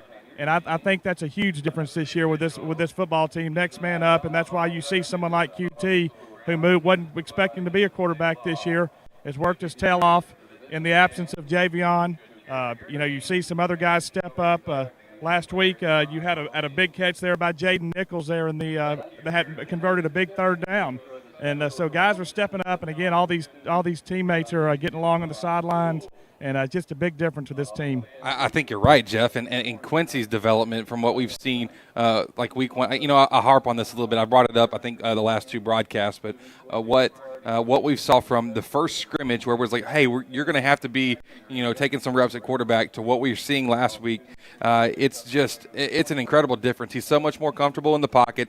He trusts himself. He trusts his feet as well to be able to stay underneath his throws, be there. His line has his back. But also, he's just a dog. He's just ferocious out there, and I love watching him and his grit to be able to go and finish off drives. That quarterback, the quarterback sneak he had to the run into the end zone, I thought was just capped off. And you see the emotion that we saw a second ago in the blitz from up here, and it's just, man, that guy, he is a bona fide leader of the squad, and I think the offense really respects him. Well, when you're talking about Caden Hooper, Gary, last week, him being on the sideline. Now we won't be here tonight recovering from surgery, but. Best of luck to him. And, of course, we obviously miss him, but he was here on the sideline helping coach the kids. He was right there with the coaches, putting in his time with them, rooting on his teammates, and you knew he was still all in as well. Yep, no question about that. And, again, I just want to say Coach Green has told me all season leading up to last week, we're better if Javion is a quarterback because QT can play receiver. In one full game, QT, 6 catches, 67 yards, and that touchdown. And he was right. We saw it really one game, and that was the first half last week. And, man, the offense was unstoppable. But, I think at this stage, QT, man, he's not going to hurt us. He's only going to get better. And, man, he has really gotten better since that Longview game. He has. He's comfortable. He's patient. He's working. I know Coach Quick talks about him working the clock a lot and being able to trust him in that regard. He's done a great job. Well, Jeff, let's get into our keys to the ball game. They're brought to you by JM Chevrolet. If you want keys to that brand new Tahoe, no better place to go than JM Chevrolet. We both visited with Coach Quick in the pregame show, and this team tonight, you know, I really think there's one key. I'll let you give the big keys, but I think there's just one. You go first. Well, you know, obviously we talked about one of them earlier on in the pregame show about you know, after that emotional win last week, one of our biggest wins we've had at home in several years. You got to come back and focus. You got another district opponent, but you know the good thing is you're on the road. Obviously, a big key to this game is going to be stopping the run. Their sophomore quarterback. He's a good-looking athlete, but he likes to run the football. He's only thrown it 53 times, and I think it plays right into our hands with them running the football.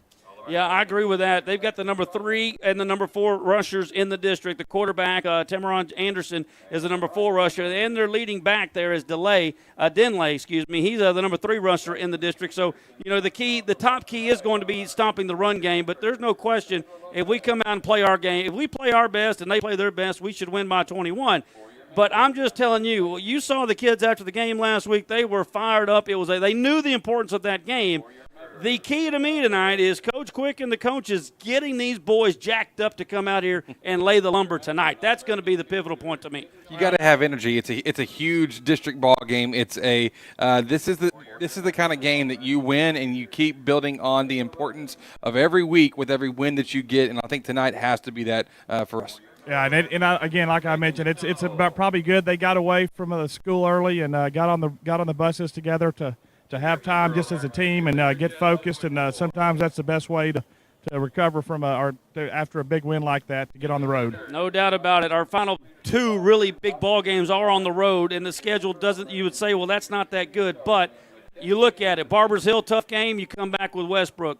You get Sterling, then you get the tough game at Port Arthur. Then you get Beaumont United. Then you go for what could be a district-winning gold ball game at Galveston Ball. You don't have them stacked together, and I think that's a good break in the schedule for the Panthers. That is your keys to the ball game, brought to you by JM Chevrolet. Get the keys to that brand-new Tahoe or that Suburban today. Stop by JM Chevrolet today. We'll take a quick break, and we'll be back with your Higginbotham Insurance starting lineups coming up next at your Cafe Del Rio pregame show live here from Beaumont. That's right, baby. The Bruins and the Panthers coming up next right here on Lufkin Game Time. These are Whataburger stickers. Proof that everything you dream up for your 100% fresh beef Whataburger is right under the bun. So go wild, burger lover. Avocado, jalapenos, and no onions. Wait, avocado grilled jalapenos. Oh, and bacon and creamy pepper sauce. However you dream it, we'll make it. Whataburger, just like you like it. Need top-notch drafting services? B-Square Design has been serving Texas for 11 years with commercial and residential drafting that stands out. With 40 years of combined experience, our friendly, knowledgeable team is ready to help you bring your project to life. From cutting-edge software to large-format printing, we've got the tools to get it done. Call today for your free, no-obligation quote and consultation. B-Square Design, your trusted partner in design excellence. Proud sponsor of Lufkin Panther Sports on Lufkin Game Time.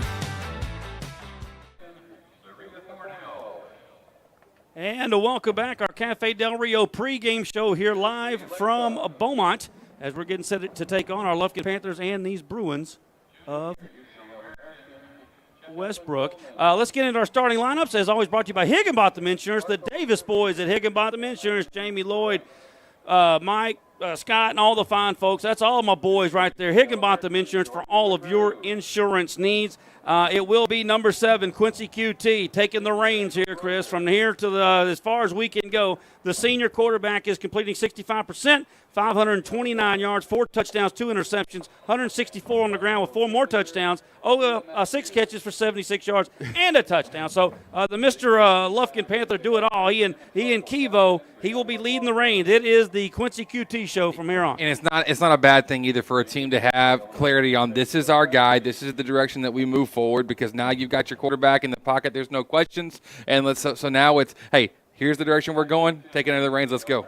Well, we'll see two guys in the backfield. Gavin Phillips, the senior, was just absolutely a bull in a china closet last week. If he brings that the rest of the way, this will be a brand-new team. He is a difference maker running the ball. Waters is great, but he does not have the power that Phillips has. Speaking of Waters, he is the number one rusher in District 9-5A, 464 yards through the five touchdowns, 64 as his long. He is great. Gavin Phillips last week was a game changer. Yeah, absolutely. What a dog! And we saw him come out of his shell. He was able to attack, be ferocious, work vertically up the field. I loved seeing that from him because he. I think you said in the pregame, when I was listening to you, he looked mad. He looked mad at somebody, and he ran like it. And it was a really great look for Gavin. No doubt. Our two are really three guys out wide. Jaden Nichols I think has a chance to.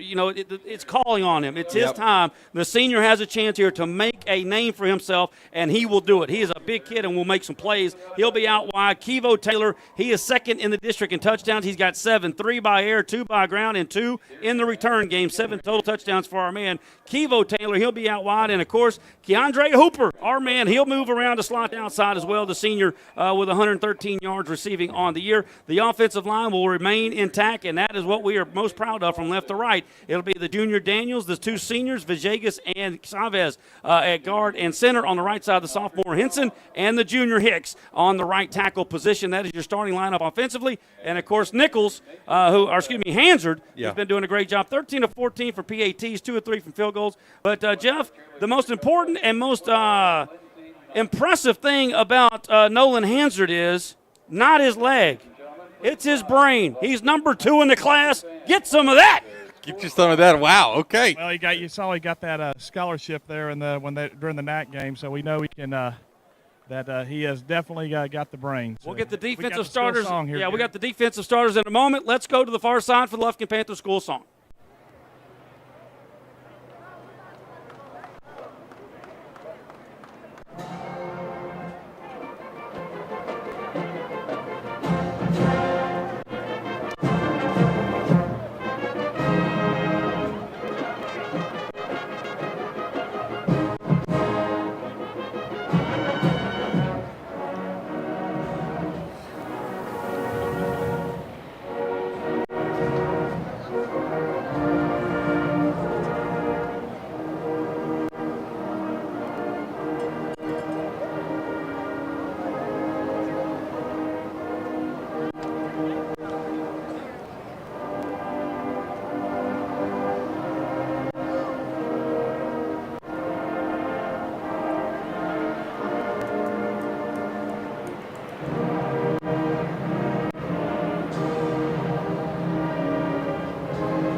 And that is your Lufkin Panther School song. The Panthers getting set to take the field down there on the far side. Let's get the starting lineups defensively real quick.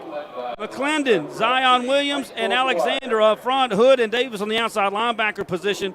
Davis and Hood. The inside linebackers will be Bird and Murphy. We'll see some Johnson and Laura there as well. Waters and Timmons, the man of the hour. Timmons with 2 interceptions last week, 4 on the year. And, of course, Evan Young and Chase Horace, the safeties. That's your starting lineup brought to you by Higginbotham Insurance. For all of your starting lineup, for all your insurance needs, it is Higginbotham Insurance. Stop by and see them today. We're in your Cafe Del Rio pregame show. Panthers are under the tunnel on the far side waiting for the Beaumont school song as it is being played. And as they're waiting, I want to give a quick shout out to Evan Young's cousin Hope. She is watching at home right now on the TV. So shout out to you, Hope, and thanks for being a fan of the Panthers and watching us here on Lufkin Game Time. We hope that when Evan gets into that D1 next year, they put us on that invite list, on the checklist. That's right, for sure. Boy, I'm telling you, he is built different. If you go out there and watch him without pads on, that is a grown man. Yeah, you look up to him for sure. The Panthers are getting crunk on the far side, and they are ready to roll. Here come your Lufkin Panthers.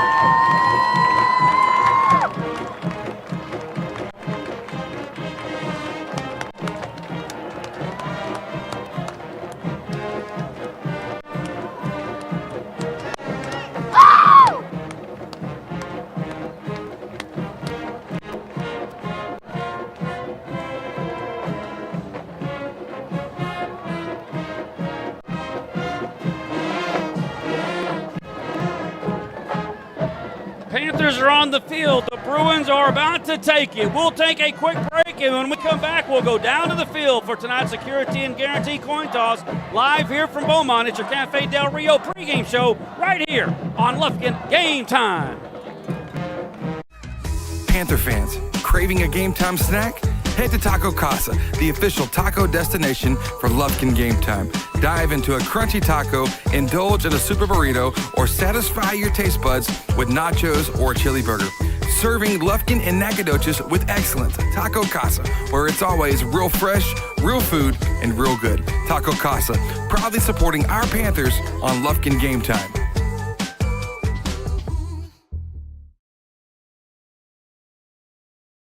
And welcome back, your Cafe Del Rio pregame show. Jeff Todd will have your Security and Guarantee Coin Toss for you in a moment, as we are just about set here for another District 9 5A battle. The big one's going down a little southwest of here, and that is down in Galveston Ball, where they are playing Port Arthur Memorial tonight. That is a battle of two top 15 teams. And after tonight, assuming if we can get a win, there'll only be two teams left unbeaten. We don't know who it's going to be, but two of the Titans in 9-5A are going at it tonight down on the island. Yeah, you're exactly right. And they're also going to have some a nice VIP list. There is Coach Sark going to be in attendance for that one. He's taking his blacked out helicopter with the Longhorns and SEC logo on the side of it, taking it from school to school this afternoon and yesterday. But tonight he's over at that game, so that'd be kind of a neat for them. A lot of eyes on that game here across the state. Well, maybe they can get that big boy to graduate early and head on to Austin before November 8th. That's nothing that NIL can't enhance, I'm sure, because he is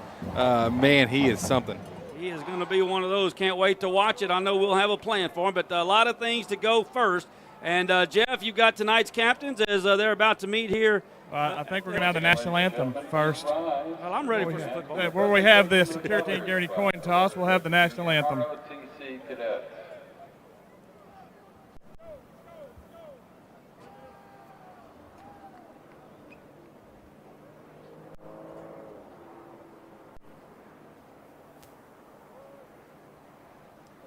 We will be giving you some scores from around the district on your Austin Bank scoreboard as we move on through tonight. All three games scheduled to start at 7 o'clock. The other one's down in Barbers Hill with Baytown Sterling's Rangers will be down there. The Golden Tornadoes of Galveston Ball. I did not know that. Golden Tornadoes? Yes. That seems like something I don't. I mean, yeah, that's. I mean, I don't want to see a tornado down there on top of everything else. No way. Coralville Stadium. I believe the stadium's right on the water. I mean, it's like.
And there, they snuck that national anthem in on me. I didn't hear it coming, but there is tonight's national anthem. Now we'll get ready for Jeff Todd. Once again, the Cafe Del Rio pregame show. Now down to Jeff Todd for tonight's coin toss, brought to you as always by Hall Henderson, all the fine folks at Security and Guarantee. Now, Jeff, down to you. Our captains tonight will be number 21, Armonte Hatton, number 18, Jaden Nichols, number 30, Ross Bird, and looks like number 27, running back, DeMarcus Chin. Well, no, excuse me, just Bird was out there. Bird is not one of the captains tonight. Is he just talking? Yeah. He seems to talk a lot out there. he was lined up next to him, but it will be just Jaden Nichols, Armani Hatton, and DeMarcus Chin, as we'll know momentarily how this game will start.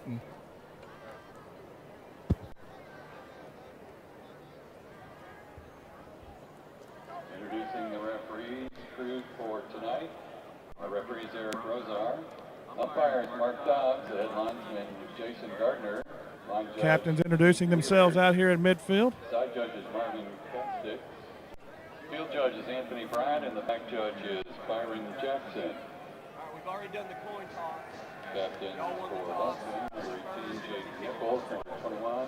Lufkin has won the toss and elected to defer, so we will be on defense to start this ball game. This will conclude our Cafe Del Rio pregame show. When we come back, we'll have Lufkin Panther football and the Lufkin Coca-Cola kickoff on Lufkin Game Time. This is a Whataburger table tent. An orange and white trophy for your made-to-order burger. It means we cook your meal up fresh. And don't get up, because we'll bring it right to you. So if you're looking to sit down and celebrate the fact that you left it all on the field, we've got your number. Whataburger, just like you like it.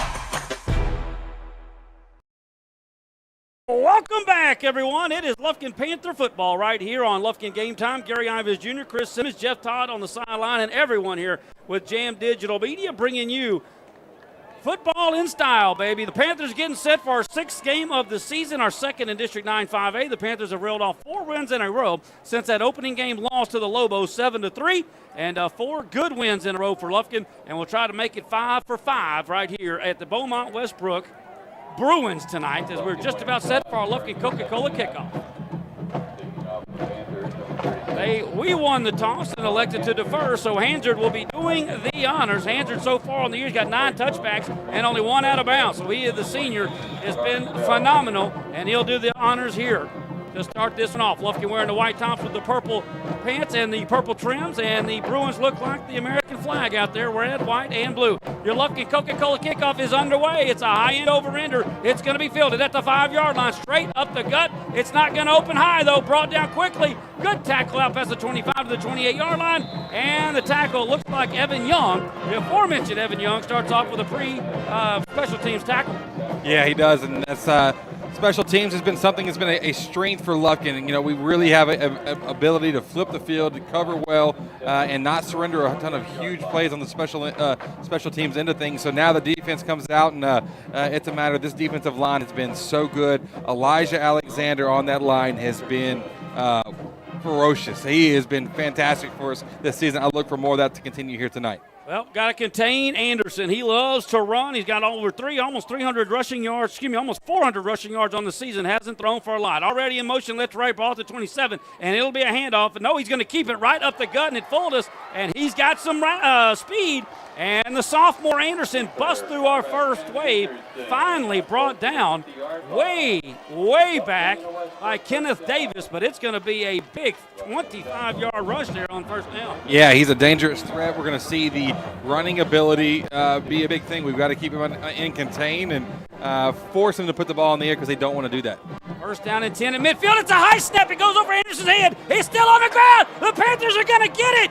That's going to be the first turnover of the ball game. I thought he was going to fall on it, but he couldn't quite do it. Ross Bird gets the fumble recovery for the Panthers, and that, my friends, is a big one. That's our 9th fumble recovery of the season. They have turned the ball over a number of times, looking at the stats, and again, that first play, he put that ball in the belly of the guy in motion, took it right up the middle, and we saw why he's one of the leading rushers in the district. But a ball over his head and a big turnover, and Lufkin has good field position here, Gary. Panthers with the ball here in this first quarter, brought to you by Higginbotham Insurance. We'll have it at the 36-yard line. Once again, the Panthers now +8 in the turnover category through 5+ ball games. That is great. I say, is that good? Oh, yeah.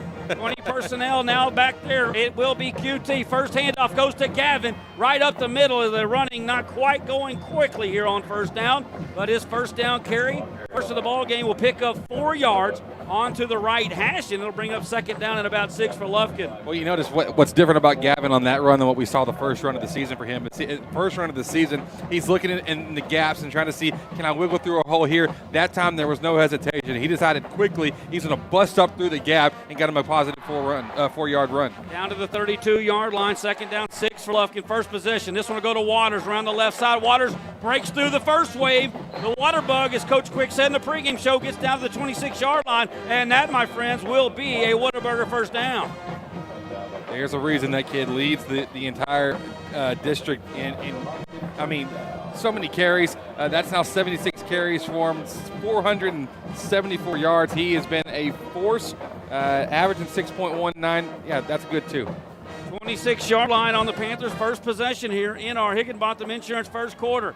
And it's going to go back to the ground. Waters with speedster. Gets across the 25. That is a great open field tackle by the Bruins. That is number 25.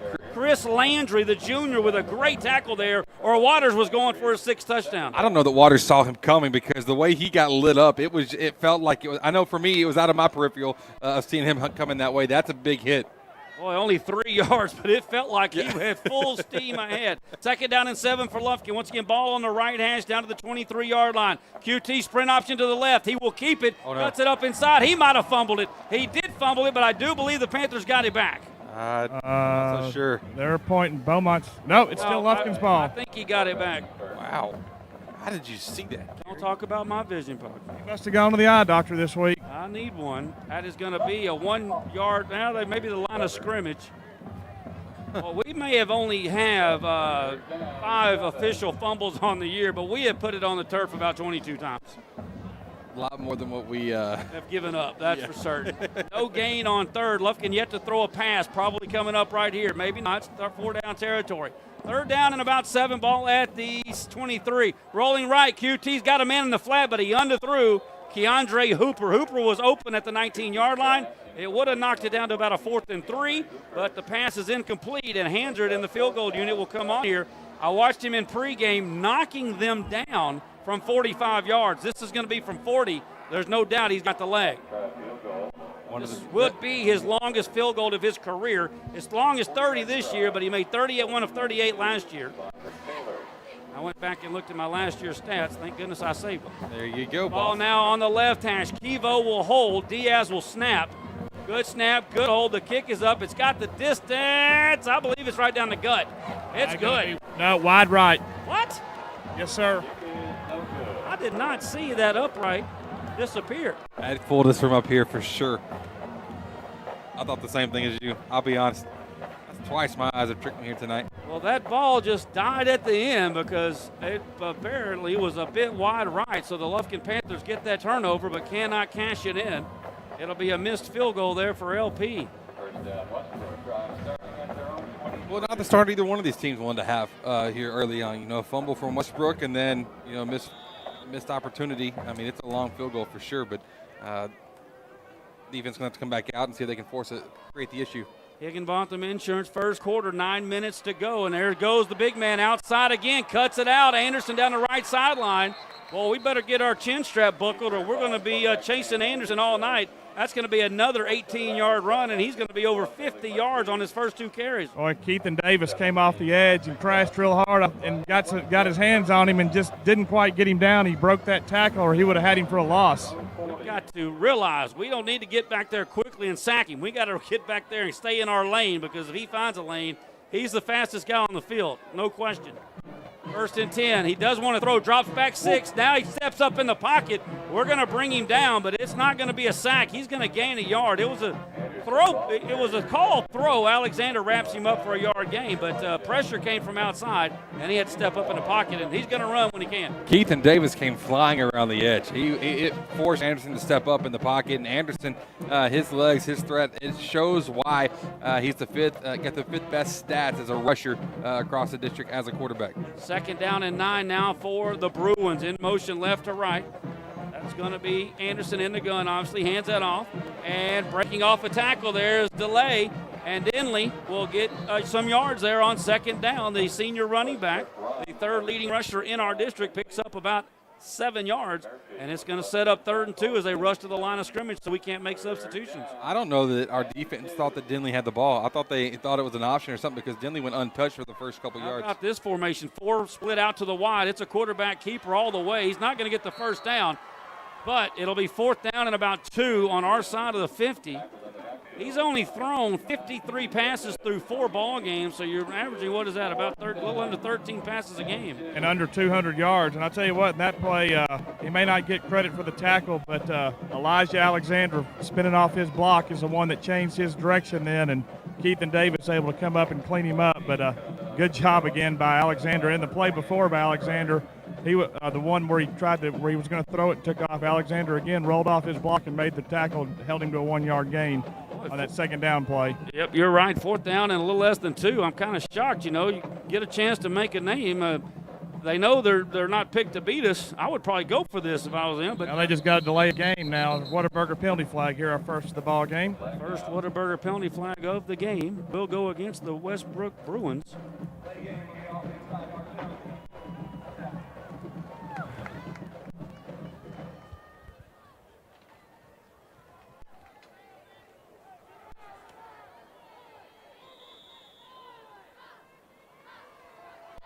Evo back to return it for us. He's been electric.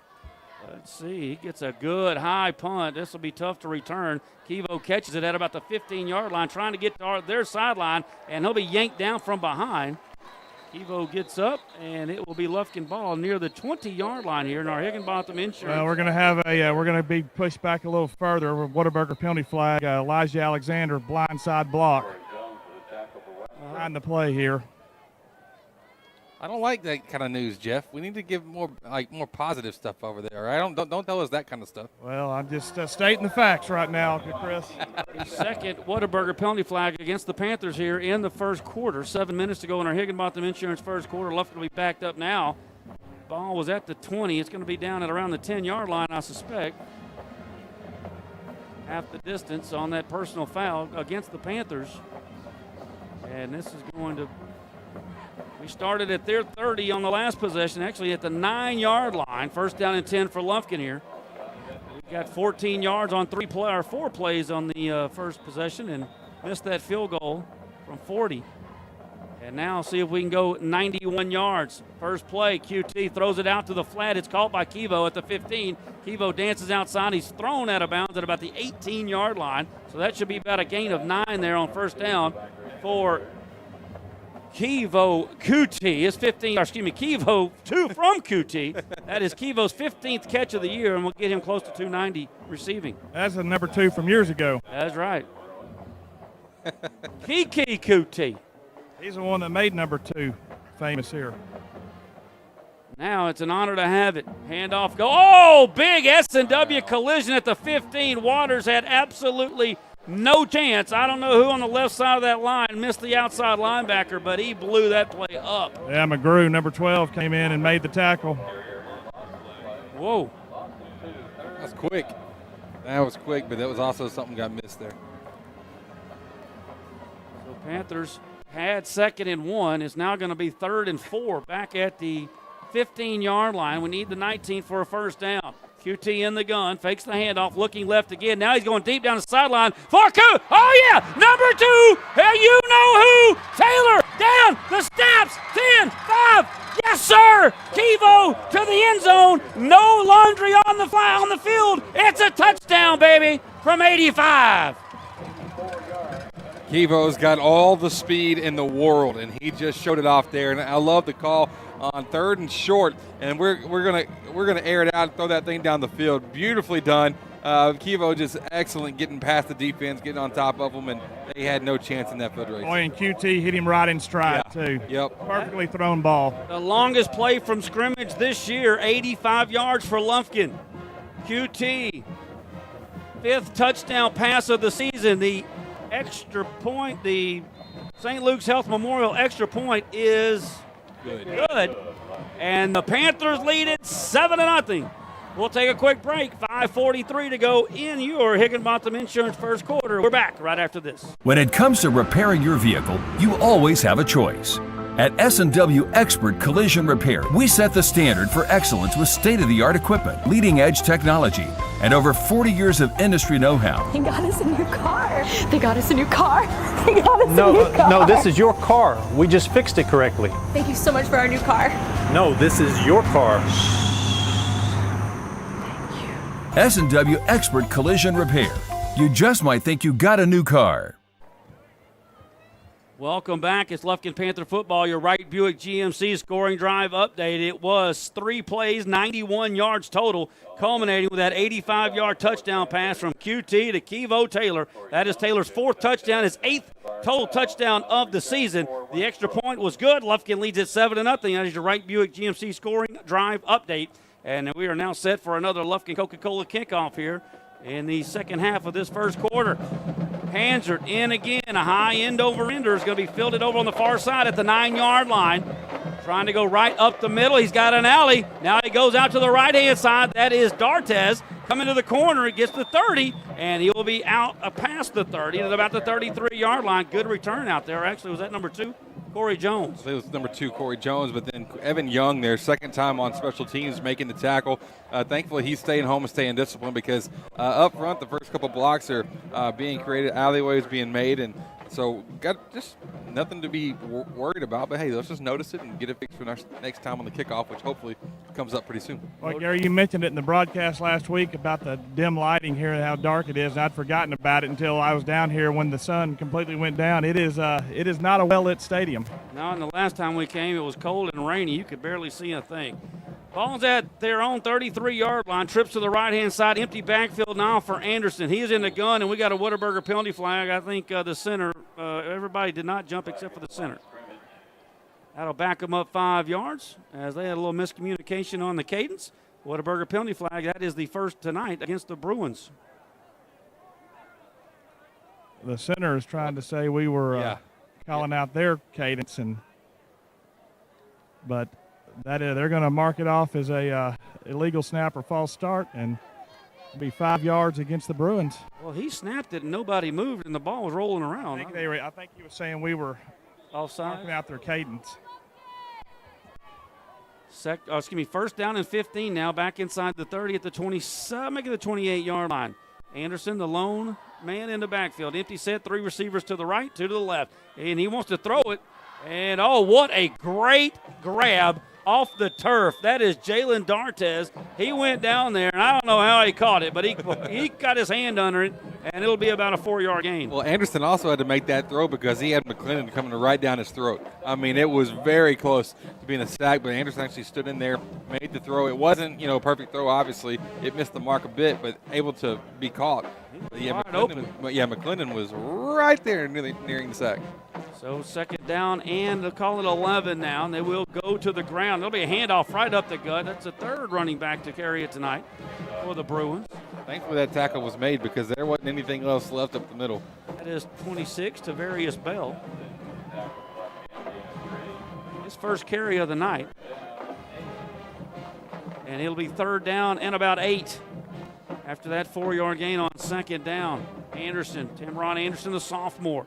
In the gun, ball left half, motion man Briggs to the right.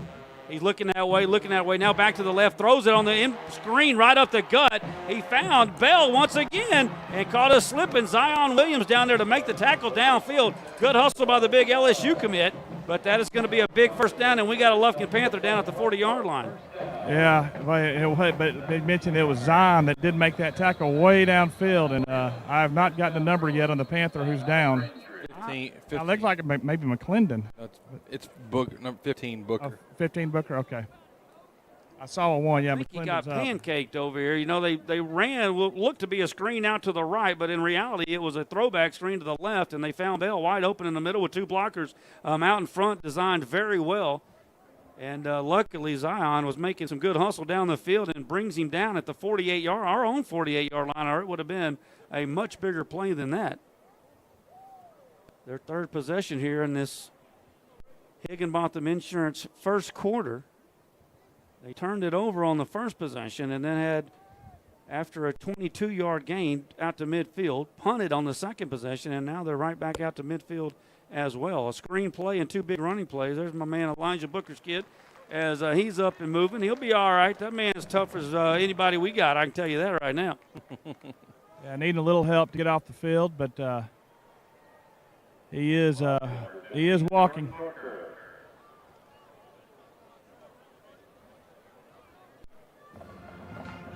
So that'll bring up a 1st down and 10 now for the Bruins at the Panther 48-yard line. 4:21 to go. You see it there on your Austin Bank scoreboard. Lufkin leading at 7-0. The 85-yard bomb. Quincy QT to Kevo Taylor. That is the 8th total touchdown of the season now for Kevo, making a play for district MVP. He is definitely doing that. He's been fantastic. And they're going to run the end around to the left-hand side, and there is our man, or their man, D'Artez, gets an alley, cuts it up at the right time, and he's going to be close to another 1st down. Early impressions of this Bruins team, man, they're quick.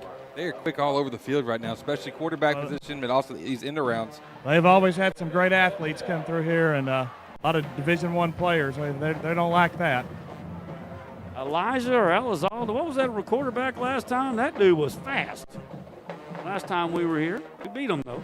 There's a quick screen out to the left-hand side. D'Artez catches it again on the low pass, but he's going to be down to the 35-yard line, gain of 6, and another 1st down for the Bruins as they are now deep into Panther territory at the 35. If we can contain the run, I really like our chances to be able to force Anderson to have to pass. The throws that he has made tonight have not been good. They haven't been accurate, and so if we can figure out how to shut down this run game, we're going to be in a really good position here tonight.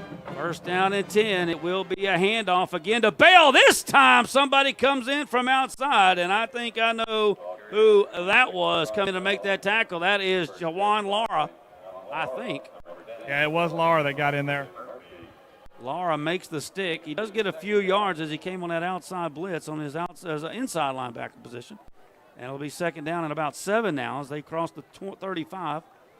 At the 33-yard line. 2 receivers either side now. Bell will be all set to the right for Anderson. Ball almost in the middle of the field. 3 minutes to go 1st quarter. This is a quarterback keeper the whole way. Now bounces it outside, and he's going to have an alley. We try to hit him, but we can't. Didn't wrap him up very well. Desmond Hood put a lick on him, but he didn't wrap up. Breaks out of the tackle, and they've got another Whataburger 1st down. Yeah, just the athleticism being shown off there. He's quick. I think very quickly we'll be able to make some kind of adjustment and try to do some kind of contained spy. Somebody's got to always be accounting for that man and Anderson. He's been fantastic. 11 yards on that one. Now he wants to throw it looking right. Throws it into coverage. Big hit on that far side. S&W collision over there, and I can't see the number on the far side. Evan Young. Of course. Came in on the coverage was Hatton. Of course he did. I don't necessarily understand the play call. You've been driving against us on this run game, pounding it down. I think you don't fix what isn't broke on that play. So now you've made it a 2nd and long situation. The clock stopped a bit, but let's see if the defense can figure something out here for us. 26-yard line, 2nd down and 10. Throws it again. I'm kind of with you. They've ran it from the 36-yard line outside of that one screen, and now we get down here and we want to bring in the, what do they call it? The fastest show on turf. Yeah. That ain't Marshall Falk and Isaac Bruce out there. No, it is not. Although they're quick, they're not that. So that'll be incomplete. It'll be 3rd down now and 10 for the Bruins. Ball left hash at about the 22-yard line. And we jumped, I do believe. Ball's on the turf. They're going to fall on it. I don't see a flag, Jeff. I don't either. But they thought we jumped, so he snapped it. I thought we jumped, but the officials did not agree. And he's going to have to fall on the snap that goes over his head back to the 29-yard line, and that's going to set up 4th down and a bunch. Boy, what a terrible sequence of events for the Bruins. And it even took him out of field goal range. So now it's 3rd down and about 19. Make it 18. Fourth down. Boy, you got us down there on our heels. You throw 2 incomplete passes and then that mishap. So 4th and 18, ball at the 29-yard line. Panthers with 4 down linemen dropping back into coverage, wanting to throw it. Oh, he's sacked! Coming from the backside. Is that Desmond Hood? That is Hood. Hood with the big sack brings him down. That's his 3rd sack of the season. And boy, Anderson's going to feel that bad boy in the morning. Golly, I think I felt it watching it. He never saw him coming, hit him right in the back. I don't know how he didn't fumble it. My goodness, what a hit. And he was coming hard off that edge. Like you said, never saw him. How you like this, Gary? For the Panther defense, fumble recovery, a punt, a turnover on downs, the first 3 defensive drives. Panthers back to the crown. You're right. Handoff goes to Gavin Phillips, the senior, around the left side. He'll pick up a couple. Out to about the 38-yard line, gain of 3. They had first down and 10 at the 21, and that turns into us getting the ball after 4th down at the 35. That's a baffling sequence right there. The idea to come down and throw 2 of them back to back. I like it. Successfully. I mean, we'll take it for sure. 2nd down and let's call it 7, maybe 6 out there. Split backfield. Waters the deep back. And it's going to be a sprint option to the left. QT late pitch to Waters. He cuts it up. Waters with an alley out past the 40. He'll be brought down at the 44-yard line, and that should be enough for a first down or enough to measure. Nope, it's a first down. Well, QT there, after he pitched it, he did a good job of getting on a block and giving Waters a little lane there to pick up that first down. Yes, he did. We don't need too much of that, though. We don't need too many blocks being thrown by QT right now. First down and 10 for Lufkin at the West Brook 44. Rolling out to the right is QT. He's going to throw it to Hooper, but it was a little too far out past his hands, and he couldn't haul it in. Yeah, pressure on it came. 3rd down and 10, luckily. Lufkin's caught a couple breaks here early on in this one, too. Yeah, I thought we were all signs. Lufkin's caught a couple breaks here early on in this one, too. Yeah, I thought we were all signs on that 3rd and 10. We've caught that. We've caught. Put the ball on the ground and then that one. QT now in the gun. 5-step drop. Now steps up in the pocket. He's got some pressure. Rolling left. Throws it deep to Hooper. It's underthrown and intercepted. Hooper had his man beat, but QT's pass was underthrown. That'll be the 3rd interception for QT on the season, and we will turn it back over down at our 25. Interception made by DJ Matherson of the Bruins. And I liked what he saw, just the execution there. You can't underthrow it. If anything, you got to throw it past him and let us punt it away. Well, he was in duress. He threw it on the run and just didn't get enough on it, air under it. But it was a good read because Hooper was probably a good 5 yards behind his defender, but the ball just didn't get there, and that'll be our first turnover tonight. I thought he was going to have a chance to tuck it and run. Well, I would have to look at replay at that. But I'm not sure. It just looked like he had a lane, but it's our 4th total interception of the season. 3 different Panthers have thrown interceptions. Kevo has 1, JJ has 1, and now 3 for Quincy. First down and 10 back for the Bruins here in the waning seconds of our Higginbotham Insurance first quarter. That'll be a handoff that Ball carried by number 6, Javion Denley. Denley will wish he didn't tank because he gets pummeled over there at about the 30-yard line. We're going to give him a mercy, 2 yards. And shocker, Bailey Murphy on the tackle. Murphy, our leading tackler, 40 tackles on the season, 4 for loss, and a fumble recovery. And, of course, he would be playing on that other spot if we had our big man Hooper out. He had to switch into that middle inside linebacker spot, and that will do it for our Higginbotham Insurance first quarter. Lufkin behind the bomb pass from QT to Kevo Taylor. We lead at 7-0, headed to quarter number 2 here on Lufkin Game Time. Hey, Panther fans, Big Nasty here. Need a short-term loan to cover some unexpected bills or maybe a little extra cash? Give Texan Credit a call today. Loan process that is easy from start to finish, and you will get your money fast. Texan Credit has been helping Texas residents for over 10 years by offering multiple loan options with easy low payment. Located in Lufkin at 509 South Timberland Drive, or look Texan Credit up online, TexanCredit.com. Trust me, if they'll loan me money, they will loan you money. Texan Credit, they say yes.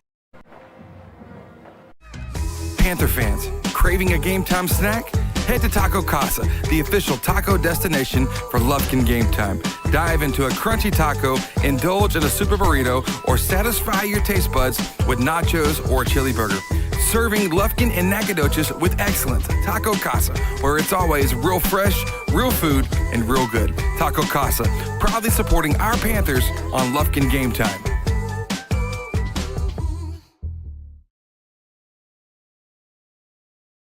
And it's our Whataburger second quarter. Double meat, double cheese. Whataburger locations all over Lufkin. Stop by and see one of those great Whataburgers today. Second down and about 8.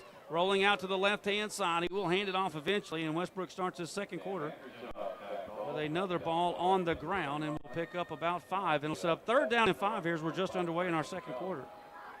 I think we're going to see a lot of this run game. It's going to be one of those that they're going to force us to stop the run before anything else happens here, because the passing game I don't think has been there for this West Brook team. Not yet. Oh, that's going to be. That's going to be a false start. I have to say, a slightly showing pressure is forcing this offensive line to jump. The Austin Bank scoreboard look here. First quarter down in on the island. They're going to call it on Lufkin. Galveston ball 14-7. Our late stages of the first quarter over Port Arthur Memorial. As that was going to be a Whataburger penalty flag against the Panthers. Must have. See, it's in the first quarter? First quarter, 4 minutes. You think there's been a stop yet? You're just touchdown, touchdown, touchdown. Those are the two top defenses in the district. You're right. So they'll get the first down on the penalty, and there is going to be Anderson faking the end around and going the other way, trying to get out to the corner. He's going to be ran down the far side by Murphy, forcing him out of bounds. Another tackle for Mr. Murphy, his at least second tonight, and it still will be a little bit of a gain there for Anderson. It's already their 4th possession of the ball game. Pick up about only 5 yards on that one on the quarterback keeper around the left end.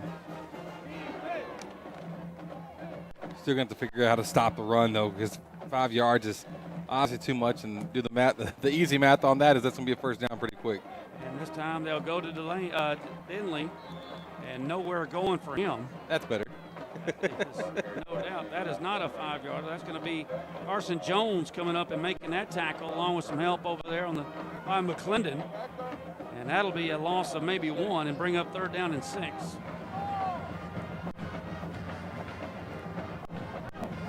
Bruins on their own 41-yard line.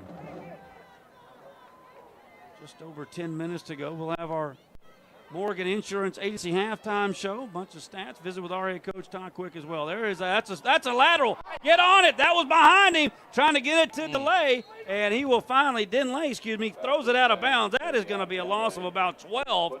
They threw that lateral. There was no question. He threw it behind him. Yeah, and Denley made the smart move. If you saw him, I don't know if I didn't see him use his foot. I think I saw him use his hand trying to reach down and swat that thing out of bounds, because if you try to fall on it, it's too risky. You might miss it. But in that one, if you can just hit it out of bounds before we get to it, well, then we can't recover. But, that was a missed opportunity for them there. No doubt about that. That's going to be a loss of about 10 back to the 30. The result is a loss of about 10. It probably is just going to be like a loss of maybe 3. But either way, the defense had it snuffed out. It wasn't going to go very far. Right hash. Ball is hit. Good kick. Kevo to his right. Ball hit at the 30-yard line. Takes a big hop down to the 24-yard line. Kevo dancing around. This must have been a sideline call on the call over there by our special teams. And he will get out past the 35 to the 36-yard line.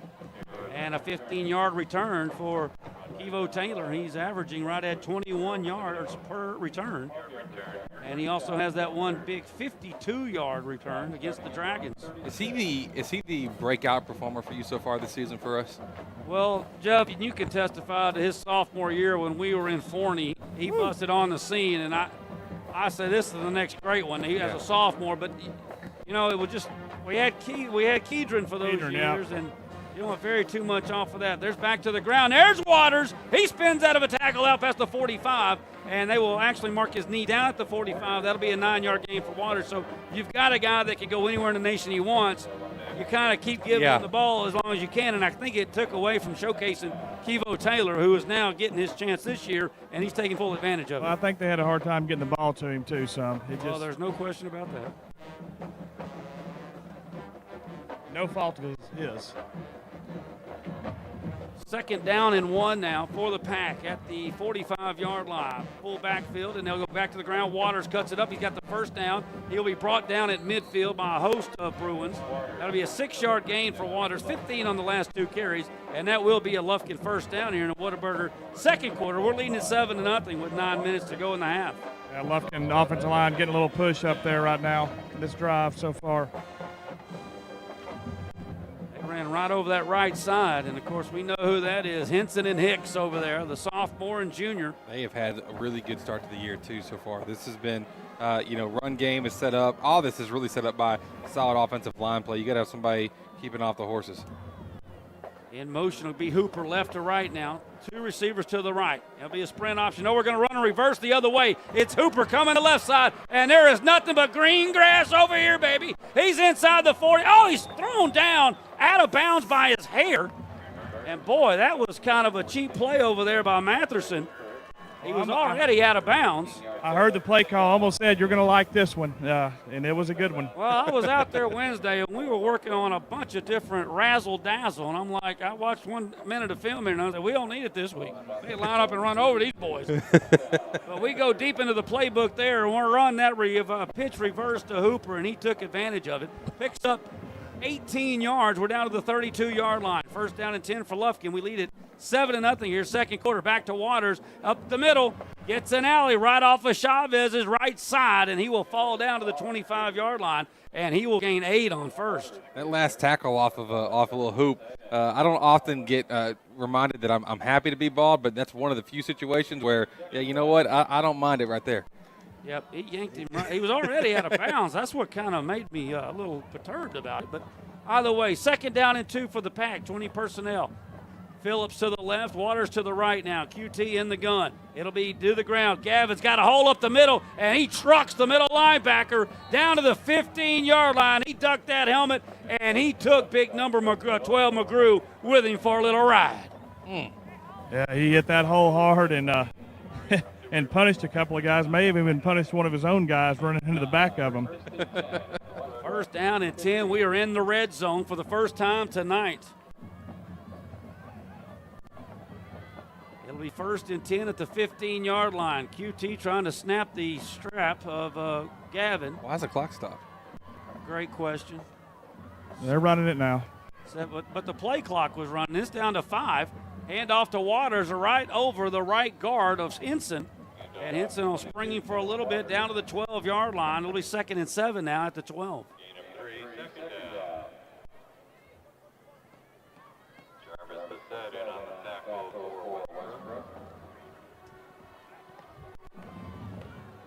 Might need to change your battery down there, Podge. That could be the issue. I'm starting to hear a little feedback now. Second down and 7 for the Pack. QT in the gun. The deep back is Waters. Going to hand it to Gavin around the left side, and he is going to be stood up at the 10-yard line. Boy, that is a bull meet bull over there. Who is that? 25. Chris Landry, the linebacker. He and Phillips met head on at the 10-yard line, and neither person gave an inch. No, it didn't. It was just a huge collision. The only thing that was the loser, they were both kind of losers on it because the contact was made, but Gavin lost his helmet out of the whole thing, of course, as our streak continues. Well, he kind of bubbled the ball on the exchange there on the handoff.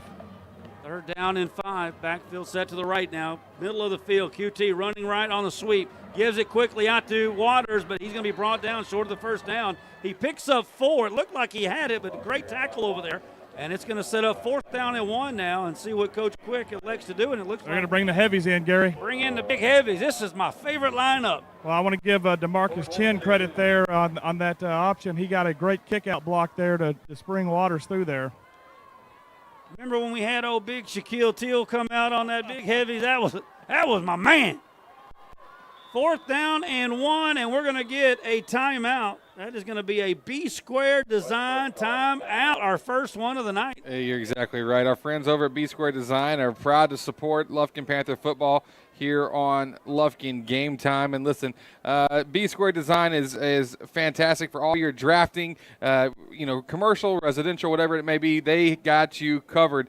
B-Square Design is proud. Our friend Grant Bailey is a proud supporter here. We appreciate him. And as our offense is looking to draw your family, your business, whatever you need, those guys will take care of you. So, Gary, what you're drawing up here is 4th down, and they're going to say 2 on the scoreboard. It looks like it might be 1.5 or so, but what's your look here with heavies?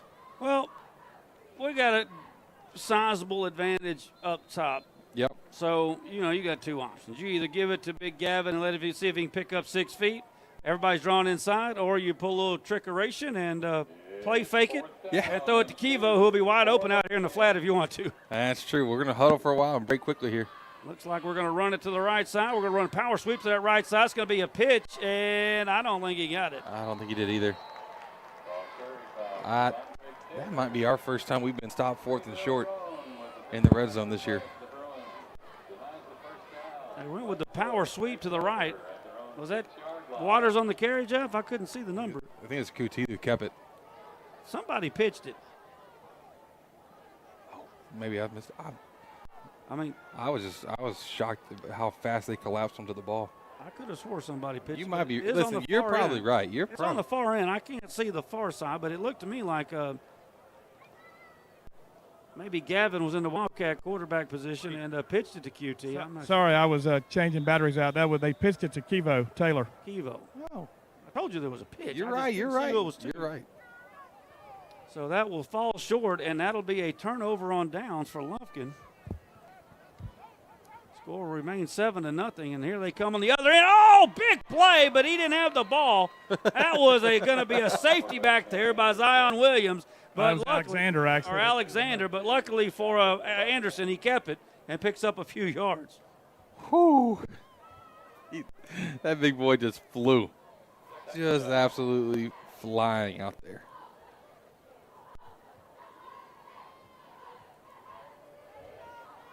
Second down and about 8. Handoff goes right up the middle, and it's not going to pick up much.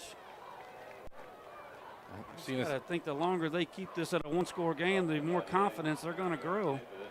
They are, but you're also seeing our defense right now stacking a little more in the box and being able to, trust corners and be able to go one-on-one because we're shutting the run game down better than what we had been for sure. We'll have our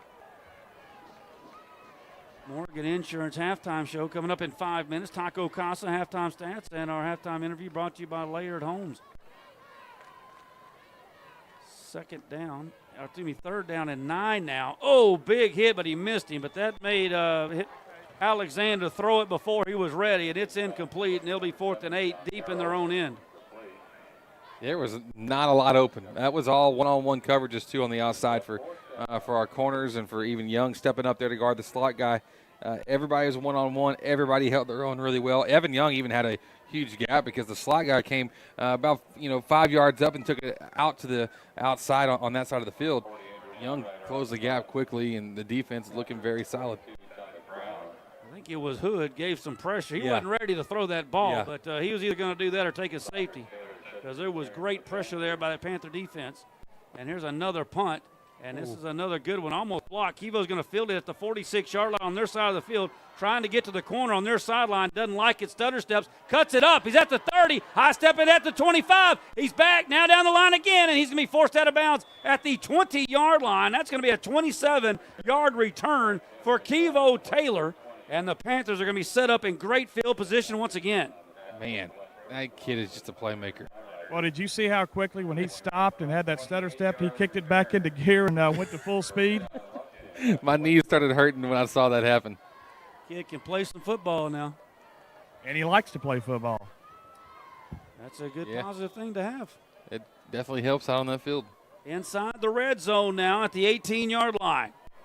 The aforementioned Kivo split far to the right-hand side. QT wants to keep it. Quarterback keep around the right side. That's going to go absolutely nowhere. Brought down at the 20. He's going to lose a yard, and that'll be second down and 11 now. As I believe that was a called quarterback sneak, but it did not fool the Bruins. I think if you're West Brook right now, you're thrilled. I mean, it's only 7-0, 4 minutes left in the first half. You're seeing the clock run down. It's limiting possessions, and it's a one-possession game. Well, especially with the field position and the deep drives the Panthers have had to only give up 7 points so far. Yeah. And that was on a bomb back in the first quarter. 4 to go here before the half. QT goes down for the snap. He rolls right. He wants to throw it, going deep to the back corner of the end zone. Oh, almost a catch, but at the last second knocked away. There's and a Whataburger penalty flag comes 20 yards from the play. I'm telling you, he threw his rotator cuff out getting the flag down there. Well, the guy right on top of it there, because he had his jersey the whole time and yanked him down by his jersey before the ball even got there, and he still almost came down with a catch. But he didn't call it. Oh, I know. That's what I'm saying. The guy down the line judge down here. I'm telling you, he's going to need ice for that shoulder after throwing that flag. Well, did they just wave it off? Are they going to say he went out of bounds first? He was ineligible? I'm not sure. I'm just telling you, he threw that flag 30 yards.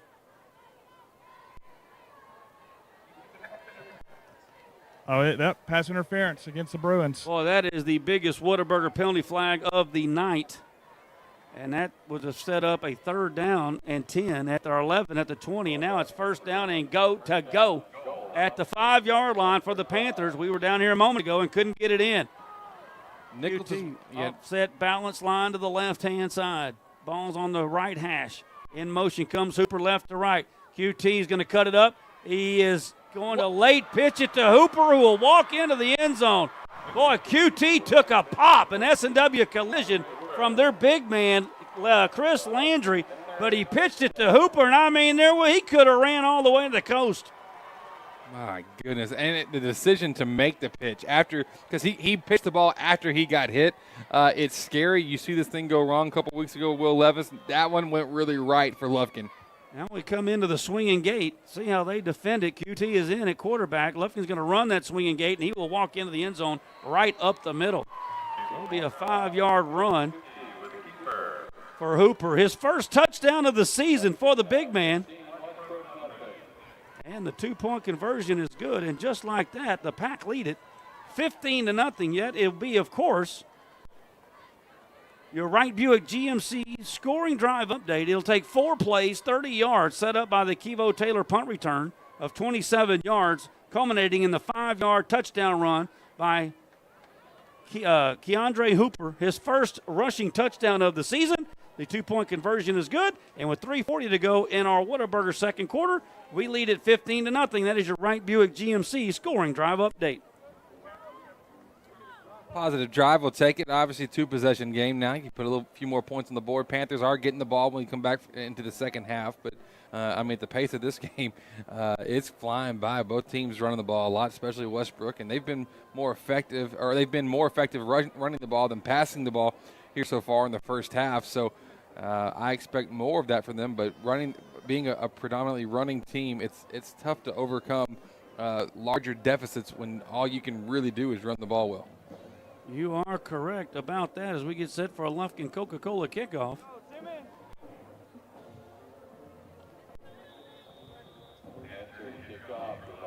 So Nolan Hansard, the senior, 3-year starter for the Panthers, will do the honors here. Your Lufkin Coca-Cola kickoff, bam! After that touchdown will be fielded at the 10-yard line by the Bruins. Straight up the middle goes the speedster, and we're finally going to bring him down. 35-yard line, 25-yard return for the Bruins, and they've got decent field position here with 3:33 to go in our Whataburger second quarter. And, of course, we have our Morgan Insurance Agency halftime show, and in that we'll have our Ralph and KQ's remarkable replays. Visit with our head coach, Todd Quick, brought to you by Layered Homes, and, of course, our Taco Casa halftime stats. Best tacos in town, Taco Casa. That's for sure. Had some this week. Weekly. I'm on a weekly streak right now. We had Taco Casa at the office. So the Bruins trying to get on the board now will take over at their own 35-yard line and will hand it off right up into the middle of that Panther stout defensive line, and that's not going to go very far. Just completely stuffed. Ross Bird again. This will be their 6th possession of the game. Turnover, punt. Turnover on downs, punt, and here we go. We like it. I like how none of those end in points. 15-0 is your score. Anderson in the gun. Trips to his left side. He's going to hand it off once again, and that is going to be Bell busting through there. He's had a couple of electric plays so far tonight. He gets out to the 45-yard line and gain of about 9, and that'll bring up 3rd down and 1 now for the Bruins as we're under 3 minutes. I think if you get this stop here, obviously Coach Quick's going to be probably using those timeouts coming up. And they'll go back to the ground, and it will be Bell again for the first down. Just shy of the 50, the 49-yard line, gain of about 4.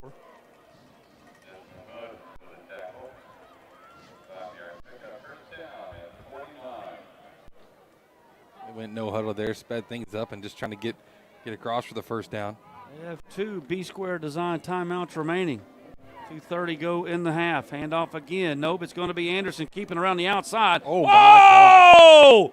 Oh, that one, Desmond Hood with the S&W collision bang of the night. That was him hitting Anderson, and Anderson going backwards immediately. Ouch. That's got to hurt. That's got to hurt. He picked up 5, but he paid for it dearly. Make it 6. Second down and 4 now. 2 minutes remaining in the first half. They're at our 45-yard line. Anderson said, I'm not running it this time. You take it. Bell will go inside and, again, not pick up much. 45-yard line. It'll be 3rd down and 4 now for the Bruins. Oh, man, that was a massive hit there by Desmond. Yeah, that's, just full on, full impact, boom. 3rd down and 4, ball right hash, motion man coming left to right, that's Briggs. Now trips to the right side for Anderson. Watch that far side of the field. Everybody's got to stay disciplined here. See if they run an option play out to that side, try to get Anderson on the perimeter by himself. That will not be the case. They're going to hand it right up the middle, and he will be yanked down from behind. He crossed the 45 to the 47-yard line, but he's going to be about 2. I'm marking at the 48. He's going to be 2 yards shy of a first down. And with 1 minute to go here, it's going to be 4th down and 2. And they're in no hurry. Yeah, I think they're trying to run clock, too. Why would you not try to score here on our side of the field? And why would? And Lufkin gets the ball in the third quarter. I think they're trying to protect us from going down and putting another one on the board. So I think if I see that from Coach Quick, I'd be hopping over to call a timeout with about 1:05 to go. Because save the clock and try to see if you can tack one on before half and keep applying pressure. You got to make them. Are you trying to win the game? Are you trying to win the game? Or you want to just lose 15-0? Oh, no. I'm just saying, I got the ball 3rd down and 4 on our side of the field. Man, you going to get a better scoring opportunity than that? Probably not, but also knowing that you've had several low snaps, you've had fumbles, you've had all this other stuff. It has not been a clean game offensively from them so far, so maybe the thought is, okay, we'll just kind of, Okay, Debbie Downer. What? How was I downer on that? I was just saying that's there. It's not living on the edge. It's not living the Gary way. I can promise you that on their play selection there. But I think that's what they're thinking is try to limit the losses. 4th and 2. Are you talking about Gary 20 years ago? The drama. Difference. The drama has left the building at 50 for the most part. 4th and 2. I'm drawing this up. I'm faking that quarterback handoff in there on a play action fake and going deep. I don't care what happens. Maybe he catches us sleeping. That's if it were me. Okay. 4th down and 2. I don't think you're going to catch us slipping. I'm just saying if I was making the play call here. Yeah, I think you go for it. They are going for it. I'm talking like go 38 for it. seconds, and there comes that wheel route down the right-hand side. They're trying to hit it deep, but again, he's out of bounds. That's not, even if he catches it, it won't matter. That was a good, Denley ran the route, but he's out of bounds over here at about the 15-yard line. So again, even if he caught it, it was going to be incomplete. That was great coverage. Didn't fool anybody. Evan Young running. You would have thought Evan was running the route. Yeah. Well, Evan's been all over the field tonight. Well, the Panthers have an 85-yard touchdown play tonight. That's our longest play from scrimmage this season. Will the Panthers try to tack on, or will Coach Quick say, let's take a knee and go to half? It looks like we're going to throw it deep, or at least run it. We got 3 timeouts in 31 seconds. You got single coverage over on Kivo over here. QT in the gun. He is going to throw a quick wide receiver screen out to the right-hand side. Hooper with the catch. Makes the guy miss out past midfield and will be down at about the 49-yard line. Stops the clock with 24 seconds. Gain of about 8 or 9. I think it's going to be about 2nd down and 1. Make it 2. 8-yard gain for Hooper. Good job. Well, he actually lost about 2 or 3 seconds there after he got out of bounds. They ran the clock extra. We still got 3 timeouts. We don't have to get out of bounds. Two receivers to the left now for QT. We're going to go to the ground, hand it off to Waters. He's going to have the first down and more. He's down to the 40. We'll take a timeout with 18 seconds left.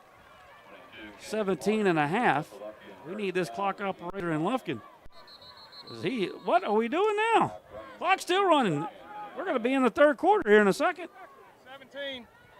17.5 would be the number. 17.5. Panthers call a timeout, but I'm telling you, we need to hire this clock operator in Lufkin. That man getting it. I remember one time this year they stopped the clock on I think it was Longview. Had the ball 1 second. Somebody Yes. Yep. Before the half. Yep. I was like, man, you got to let that run out. If they call you back, they call you back.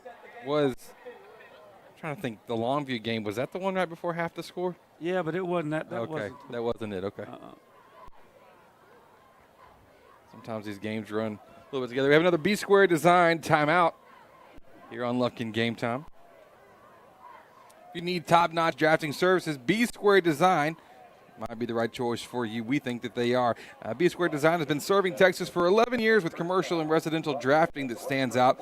They've also got 40 years of combined experience. They're a friendly, knowledgeable team. It's ready to help you bring your project to life, and we're back from the timeout here at B-Square Design. They docked us 2.5 seconds. QT is in trouble, dancing around, steps up in the pocket, somehow still on his feet, and we brought down about the line of scrimmage here, and then we'll call a timeout with about 6 seconds to go. We call timeout with 17.5, and we come back after they clock malfunction, and it's at 15 seconds. Yeah, they got us by a solid 2.5 seconds. I think you're right. About 6 if you the first play that they ran an extra 3 seconds after you gotten out of bounds after the whistle. Well, let's see what we dial up here. It will be second down and about 8, but that's not the key thing. We took our second B-Square Design timeout. We'll have one remaining. Yep. But there's only 6 seconds here in this second quarter, brought to you by Whataburger. Our Morgan Insurance halftime show will be coming up, and as we do on the road, we kick off our Morgan Insurance Agency halftime show with our award-winning Lufkin Panther Band, drill team, and much, much more. So that'll kick off our coverage, and then we'll come back, talk some first half recap by Ralph and Kekuz, some Taco Casa stats, and, of course, we'll visit with our head boss man, Ty Quick, brought to you by Layered Homes. 2nd and 8, QT in the gun, 2 receivers to his right. Cover 4 right now for them defensively. We're going to throw it quick out to the right. It was intended for, I believe, Kibo over there, but it was way too high. And with 1.4, we need to just throw up the old Hail Mary. I think we wanted to get a quick hitch and get down to the 30 and attempt about a 48-yard field goal because Hansard has the leg. Yeah. But QT had to throw that off his back foot, and it sailed on him over the head of our intended receiver. Final play of the half, barring a Whataburger penalty flag. Ball on the right hash, and we're just going to hand it off. And that's going to be Keyshawn right up the middle. He's going to add to his district-leading stats as he's going to gain about 22 on that one. But he took a hit. He did take a hit, and Panthers will get no points on that one, as that'll do it for the half. Halftime, Panthers lead at 15-0. The defense is pitching one of them shutouts, baby. We're headed to the Morgan Insurance Agency halftime show, and we'll kick it off with our award-winning Lufkin Panther Band under the direction of Mr. George Little. We'll take a quick break. Your Morgan Insurance Agency halftime show and our Panther Band coming up next right here on Lufkin Game Time. Hey, have you seen Thang? He's supposed to pick us up. I don't know where he went.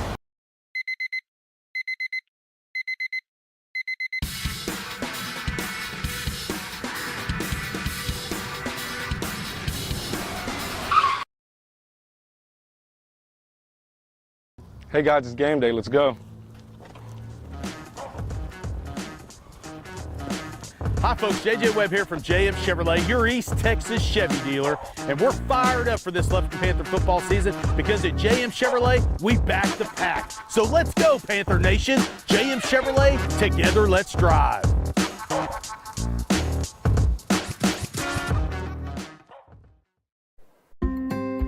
Commercial Bank of Texas has been your community bank since 1901, and our dedication to the people we serve is as important today as it was then.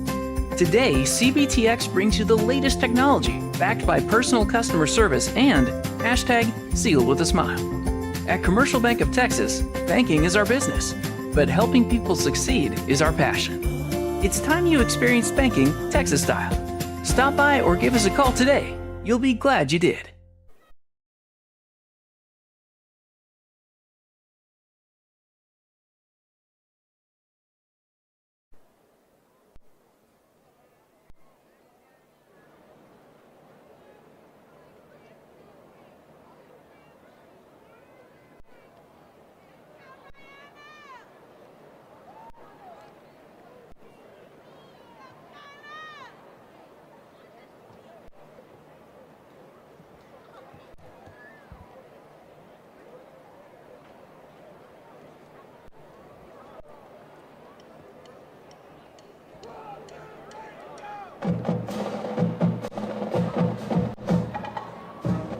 Lufkin ISD is proud to introduce the award-winning Panther Pride drill team. Officers from left to right are Lieutenant Kylie Horn, Lieutenant Morgan Creek, Lieutenant Samantha Nichols, Lieutenant Charisma Herrera, and in the center our Captain Miss Rayana Carr. Senior Sergeants are Alyssa Hart, Krista Hernandez, Chelsea Hernandez Mercado, Stephanie Martinez, and Skylar Smith. Stars of the week are Amber Riviere, Kendall Coleman, and Jasmine Huerta.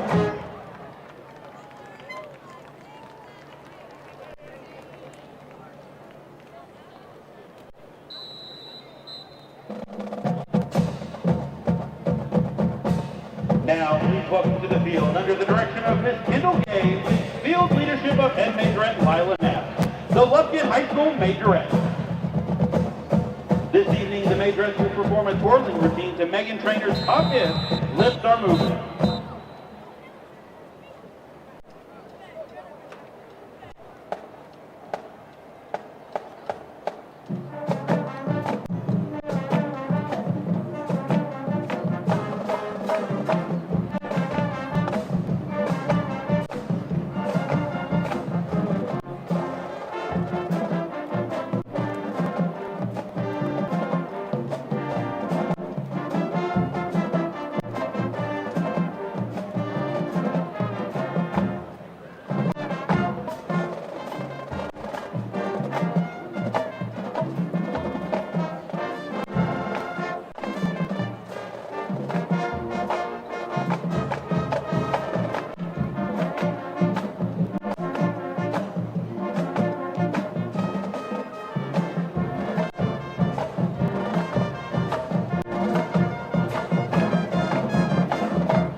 Under the direction of Miss Jonna Conrad, Assistant Director Miss Haley Carlisle, and JV Drill Director Miss Debbie Hemphill, please welcome back to the field the Lufkin High School Panther Pride Drill Team. Tonight, the award-winning Panther Pride will entertain you with the fabulous prop routine to the 1950s rock and roll hit, Rock Around the Clock.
And now, under the field direction of senior drum majors, Miss Lucy Lantis and Miss Maddie Minter, the Panther Band will perform a precision military marching routine to Legacy Fanfare, Gloria, Viking March, Purple Pageant, and Symphonians.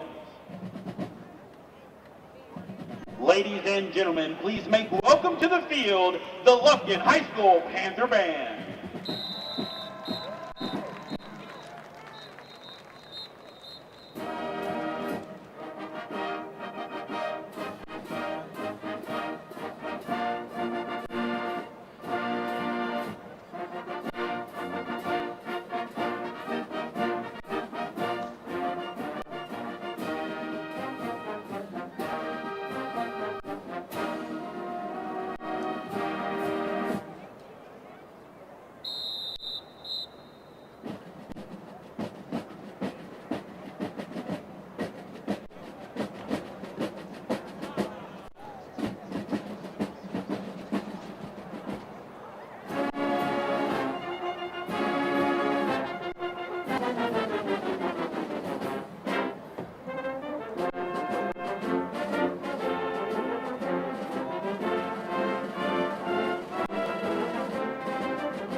Ladies and gentlemen, the Lufkin High School Panther Band.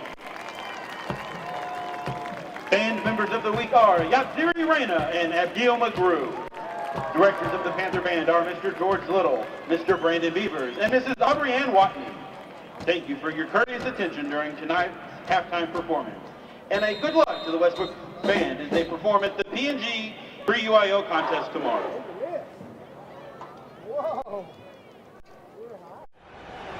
Red 18. This season, you can share a Coke with your team on it. So I'm going to tell you how with a little help from this quarterback. Sally 44. You can share a Coke when your team's up. Red Poncho. You can share a Coke when your team's down. Happy Jolly. You can share a Coke with a coach, a mascot, or an MVP. Chili, chili, chili. You can even share a Coke with your rival on game day. Turbo. Or you can share a Coke when you're giving out your famous guacamole recipe in a completely packed stadium. Cilantro, chopped onion, squeeze a lime, Roma tomato, hike. Share a Coke with a fan this season. Ice cold, delicious. Share a Coke is back for the fall football season. We all know what comes with being a fan. The ups, the downs, and everything in between. Whether you've just won a big game and want to celebrate with fellow fans, or want to share a Coke with your best friend whose team just lost against their arch rival, Coca-Cola has something for you. Share a Coke with a teammate, rival, or best friend this season.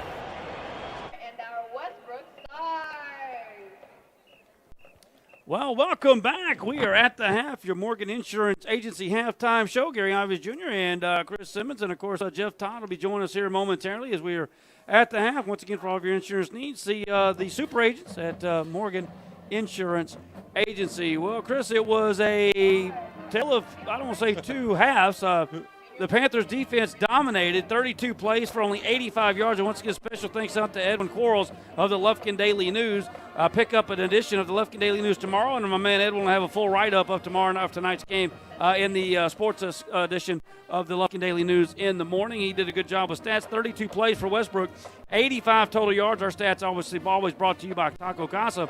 And the 6 possessions for West Brook in the first half: turnover on the fumble, punt, turnover on downs, punt, turnover on downs. The Panther defense was really dominating the line of scrimmage. Yeah, you would have thought that the Panther defense was the Detroit Tigers pitching staff against the Astros this past week, because they were on it, and the offense for West Brook really couldn't do a whole lot. The defense has been fine all over the field. We've seen Evan Young make so many plays here early on. He's making a strong case. Well, we've seen Alexander also be the disruptor that he's been all season long. And then everybody else, we're seeing a lot of hard hits. And I know this isn't – it's related in special teams. It's on the defensive side of special teams, but I don't think there's anybody on the football field who likes playing special teams defense more than DeMarcus Chin. That dude has just been laying some hits.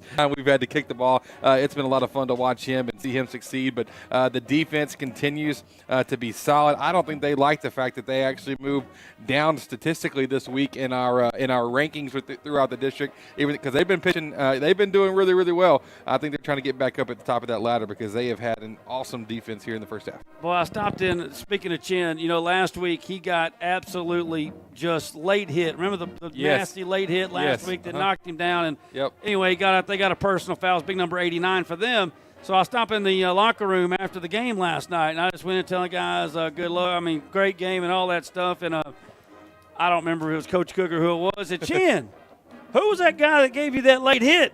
He goes, man, I don't know, but he was mad. Oh, that was funny. It was good. That was a late one last night. But out of the way, the Panthers defense picking up where we left off. And then you look on the offensive side, it has not been a really smooth night.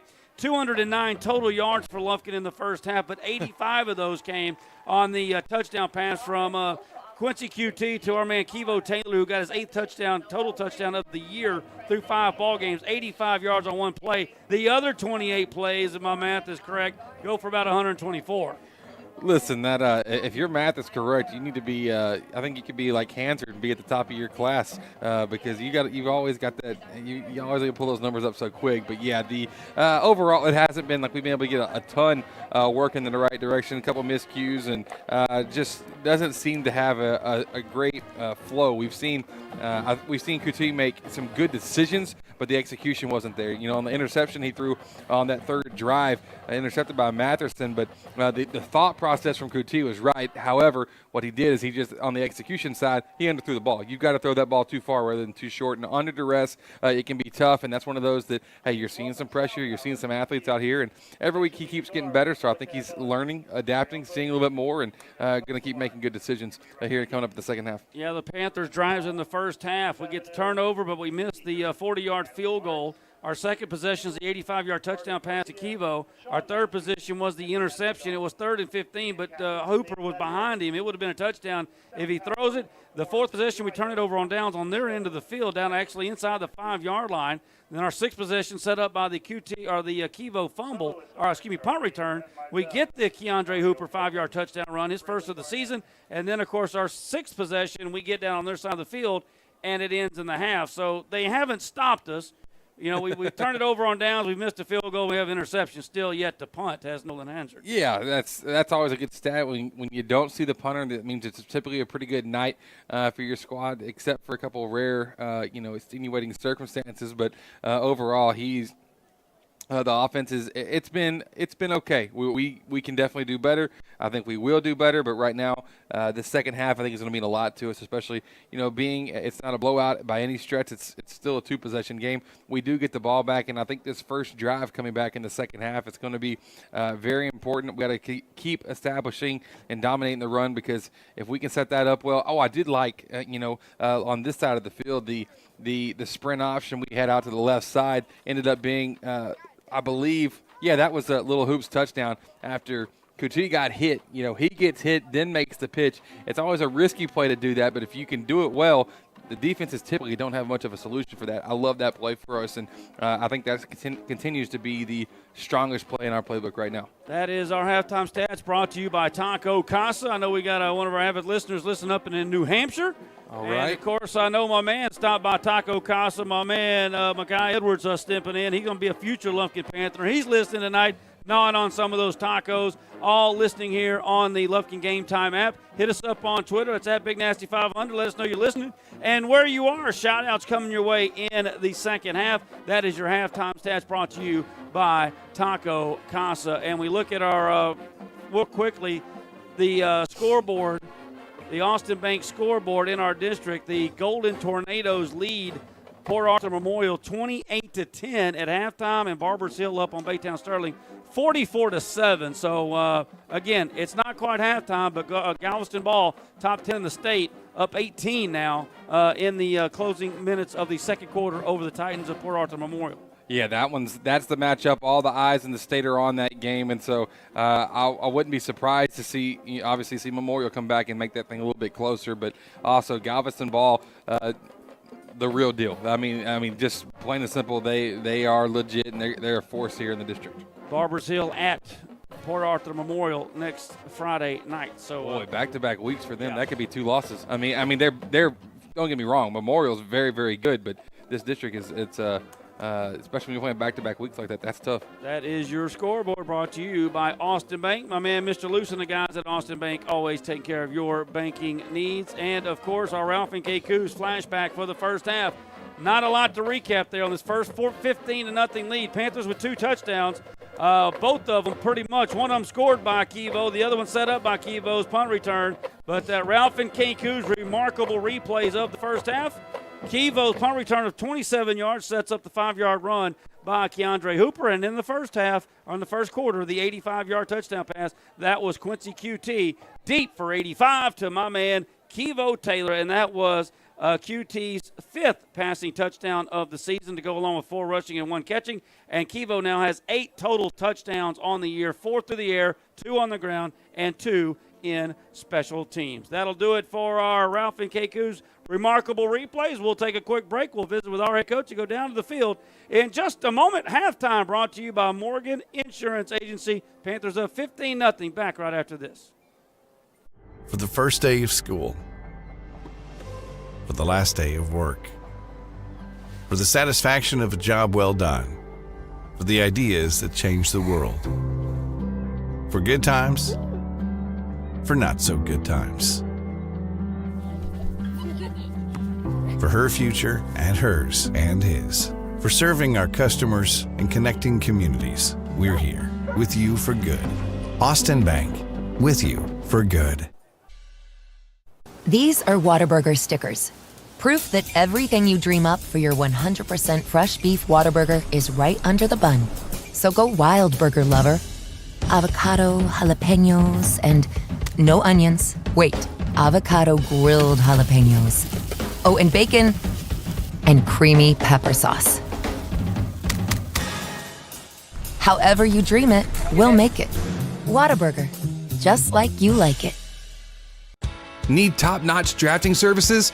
B-Square Design has been serving Texas for 11 years with commercial and residential drafting that stands out. With 40 years of combined experience, our friendly, knowledgeable team is ready to help you bring your project to life. From cutting-edge software to large format printing, we've got the tools to get it done. Call today for your free, no-obligation quote and consultation. B-Square Design, your trusted partner in design excellence. Proud sponsor of Lufkin Panther Sports on Lufkin Game Time. Hey, Panther fans, Big Nasty here. Need a short-term loan to cover some unexpected bills or maybe a little extra cash? Give Texan Credit a call today. Loan process that is easy from start to finish, and you will get your money fast. Texan Credit has been helping Texas residents for over 10 years by offering multiple loan options with easy low payment. Located in Lufkin at 509 South Timberland Drive, or look Texan Credit up online, TexanCredit.com. Trust me, if they'll loan me money, they will loan you money. Texan Credit, they say yes. When it comes to repairing your vehicle, you always have a choice. At S&W Expert Collision Repair, we set the standard for excellence with state-of-the-art equipment, leading-edge technology, and over 40 years of industry know-how. They got us a new car. They got us a new car. They got us a new car. No, this is your car. We just fixed it correctly. Thank you so much for our new car. No, this is your car. S&W Expert Collision Repair. You just might think you got a new car.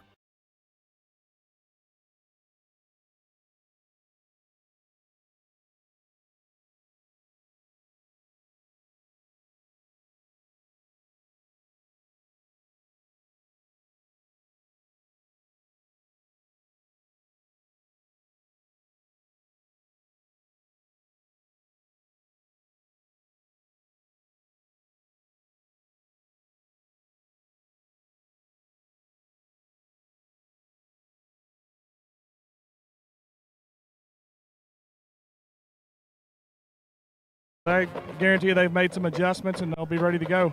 32 plays, 85 yards, under 3 yards per clip. I think any defense will take that, and hopefully we can get it in the second half. Oh, for sure. So here we are in the waning moments of our Morgan Insurance Agency halftime show. Remember, look ahead spot to next week. The Panthers will have our scheduled bye week, so we won't see you for 2 weeks. The next time you will hear our broadcast and see our boys, the Rangers of Baytown Sterling, will be at John Outlaw Memorial Field for Homecoming 2024. Everybody likes to win on homecoming. Get that dancing. I want to see how early you're going to be dancing on this broadcast. You haven't busted it out quite yet here tonight. Well, my thunder's been stolen, but hey, and we're on the road. You know what? Speaking of road games, we've got the next two on the road. I don't think I've ever been to Port Arthur. I know I've never broadcasted a game there. Like to the city, Port Arthur? Why would you go to Port Arthur? You getting on a boat? Nope. I stay in a hotel there all the time. That's one of my spots where I basically lived down here for 30% of my life the last year and a half. But yeah, that's fun. But then also Galveston ball, two heavyweight teams that we're gonna find out who we are real quick on the road towards the end of this district schedule. No doubt about it. We have our Laird Holmes halftime interview with our head coach Ty Quick. Let's go. I've got him right here, Coach. Defensively, they came out and did some things on their offensive side that you didn't see on film with that bye week, and you guys had to adjust to it. Yeah, we got to adjust. We got to make tackles too. We're in a position to make tackles. Part of it's our fault. Part of it, he's pretty dang good. Well, you still were able to keep that goose egg over there on the other side of the scoreboard. Offensively, though, you had some deep drives and unable to come away with a few points, but you still got 2 on the board. Yeah, you got to finish the drives. We got to finish that. We figured out what they're doing defensively, and we just got to finish the drive. We got to finish everything. Well, Coach, good luck to you in the second half, and we'll talk to you after the game. Thank you. That was Coach Todd Quick with our halftime interview there, Gary. And the guys have hit the field, and we are just about set. We'll take a 30-second break. That concludes your Morgan Insurance AC Halftime Show. Panthers get the second half kickoff right after this on Lufkin Game Time. Panther fans, craving a game time snack? Head to Taco Casa, the official taco destination for Lufkin Game Time. Dive into a crunchy taco, indulge in a super burrito, or satisfy your taste buds with nachos or a chili burger. Serving Lufkin and Nacogdoches with excellence. Taco Casa, where it's always real fresh, real food, and real good. Taco Casa, proudly supporting our Panthers on Lufkin Game Time. And welcome back to Beaumont. Getting ready to set this third quarter. Third quarter action brought to you by Lufkin Coca-Cola.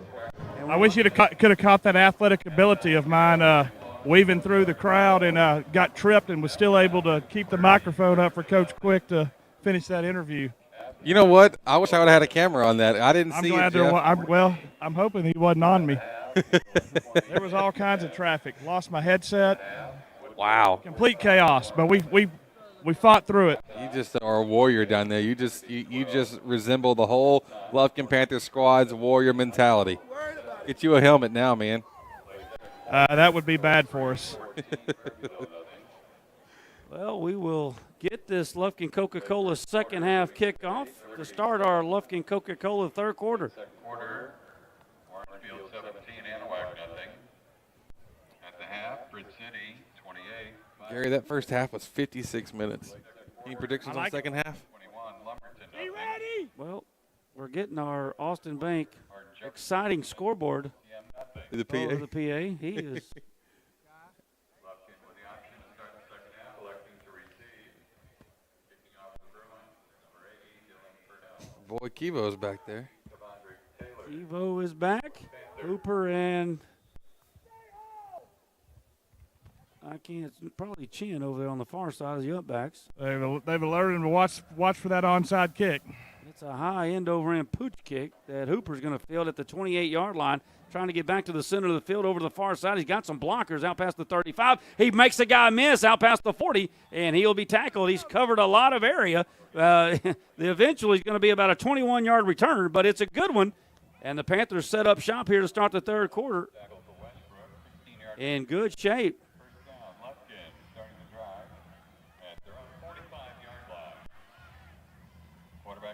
Well, Hoops had him a good night, too, so far. Yes, he has.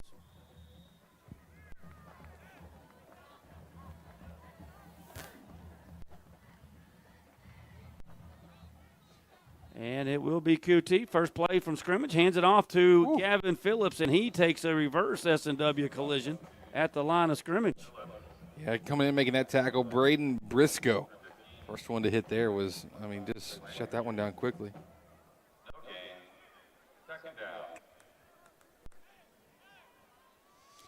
Second down and 10 now for Lufkin. Just underway here in our Lufkin Coca-Cola third quarter. 20 personnel, split backfield ball, right hash. Second down, 10. QT looks right, throws right. Caught on the far side. I believe that's Kivo. Evo. He's got a first down, spun around at the 40. And that'll be a gain of about 16 yards and a Panther first down. Boy, the cut he made over here on the boundary line, he stopped on a dime and cut it back inside and able to pick up that first down. It was a great move. He has been showing that. That's the third time I remember seeing it tonight, with either the hesitation or just a stop and go. He's got just great agility, Down to the 38-yard line, so that'll be a 17-yard gain for Kivo. Back to the ground. Waters. Boom. Over the right side. We found something over there we like. We've been over there most of the night. Waters has another 12-yard gain and a first down.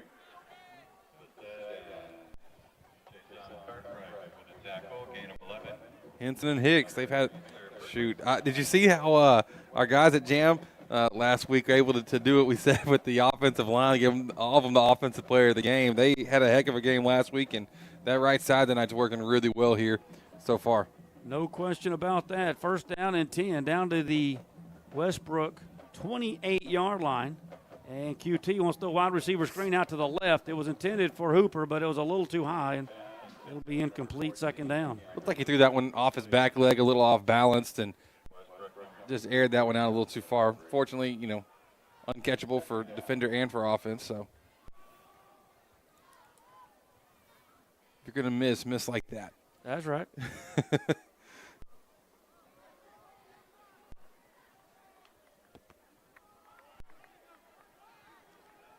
Second down and 10 now for the Pack. QT in the gun. He's going to throw it again out to the left. Oh, great block over here by Nichols.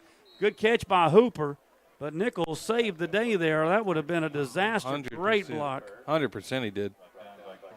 I think you're going to – that was a very adventurous 5-yard gain for the Pack. That was scary. I mean, the way he was – like, the defender was flying. Third down and – what do you consider 3rd and 6? Is it medium or long? You can make the call. Oh, I'd just rather be indecisive. Probably 4-down territory here, or maybe kick the field goal. We'll see. Hopefully we don't have to worry about it. Sprint out to the right. Oh.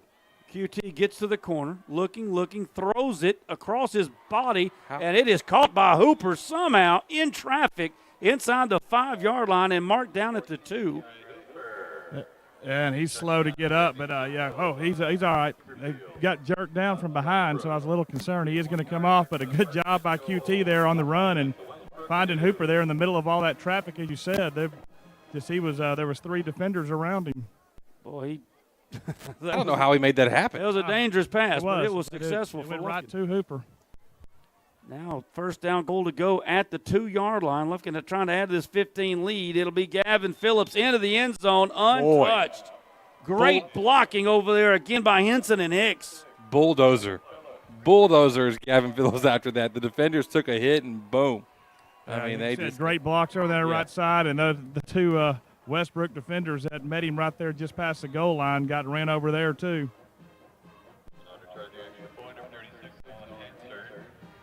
Hanser will be in for the Woodland.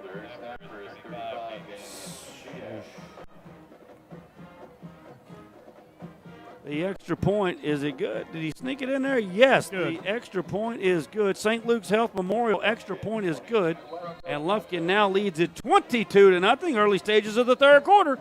Brought to you by Lufkin Coca-Cola. We'll be back right after this. Hey, Panther fans, Big Nasty here. Need a short-term loan to cover some unexpected bills or maybe a little extra cash? Give Texan Credit a call today. Loan process that is easy from start to finish, and you will get your money fast. Texan Credit has been helping Texas residents for over 10 years by offering multiple loan options with easy low payment. Located in Lufkin at 509 South Timberland Drive, or look Texan Credit up online, TexanCredit.com. Trust me, if they'll loan me money, they will loan you money. Texan Credit, they say yes. And welcome back as we get that Wright Buick GMC scoring drive update. Panthers go 55 yards. The big play was the 21-yard catch by Akivo Taylor on the far side, 17 yards. And it culminated in a 2-yard touchdown run by the senior Gavin Phillips. That's his 6th rushing touchdown of the season. The extra point is good. And Lufkin now leads it 22-0, as that is your Wright Buick GMC scoring drive update. Well, if you're going to set a tone in the second half, that's how you do it. You come down to put together a long drive, first drive of the half, and it ends with Phillips and just run. I think he's finally discovered, hey, I'm big, I'm strong, I'm fast. I can use this to my ability or to my advantage, and he's been a force. No doubt about that. So we'll get a Lufkin Coca-Cola kickoff here by Hansard. We've got our biggest lead of the night, 22-0. And there it is, Lufkin Coca-Cola kickoff, end over end, fielded on the hop at about the 16-yard line, and that's going to be a big hit in the back, or way back there, and they will have awful field position there. I can't catch that number. I do believe it's the sophomore. No, it's not the sophomore. That was number 48, Cameron Woods. Cameron Woods with the big special teams tackle. And they will start deep in their own end here. Well, Lufkin's kick coverage this year has been outstanding.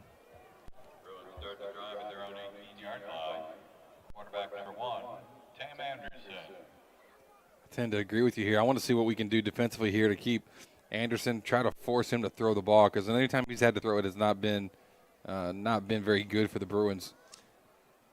So Anderson back, and they will go back to the ground. Ooh. That'll be Denley. And he'll pick up a few yards. A big hit over here on the far side. That's Timmons. Hadn't called his name out tonight, but he gets a big hit right there. Timmons on top of the district right now with interceptions, right? He's by 2. Yeah, he's got 4 of them. That's pretty good. First down on the run there by Denley. 1 per game coming into this one's pretty good rate. Take a freak accident to get one tonight. Yeah. First down and 10. Anderson, ball right hash. Takes the snap, hands it off. Dancing around there in the backfield. That is not the way to attack the pack, going left and right. No. Looks like Bird was there making the tackle for us. 8:15 to go here in this third quarter. It's been all Lufkin for the most of the night.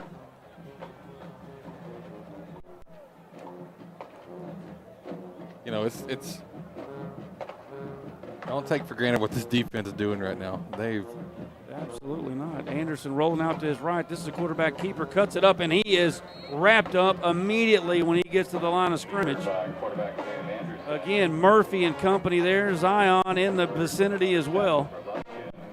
Not going very far. It'll bring up third down and maybe about 7. Great teams do regular things really, really well, and that's what, you know, we're seeing this defense come out and do, and they're putting on a clinic week in, week out so far. They have just been solid.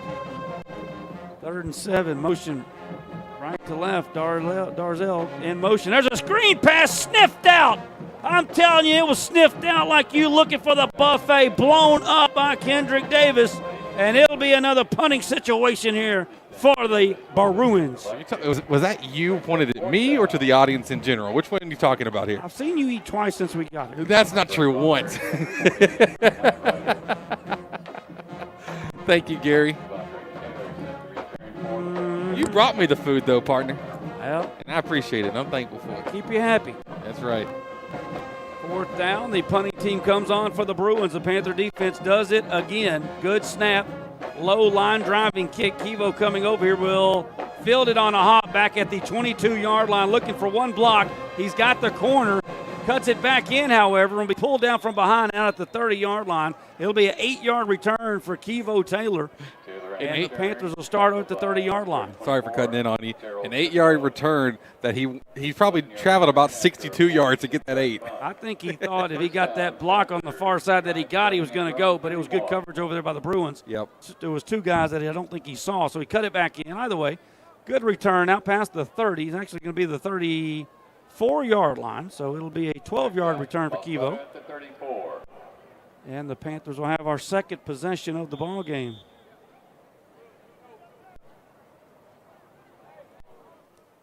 Actually, second possession of the second half, and it'll be a handoff inside to Gavin Phillips. And he'll pick up a good chunk on first down out to the 40-yard line, and it'll be second down and about 4. As now I think you'll see both sides keep it on the ground.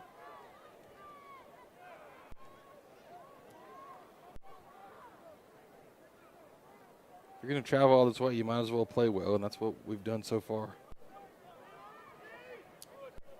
And that'll hand off will keep the clock running, but it won't pick up much. Flag on the field. Jeff, I don't know if you saw who that was or not, but I didn't see. It's going to go against West Brook for, I think, a little unnecessary roughness there at the end of the play. Going to be a dead ball foul. The Whataburger penalty flag. It's going to be the only thing stopping this clock right now. Whoa, I called it offsetting. Hands to the face. That's whack, bro. I thought you were going to say something like stop the cap or something again. I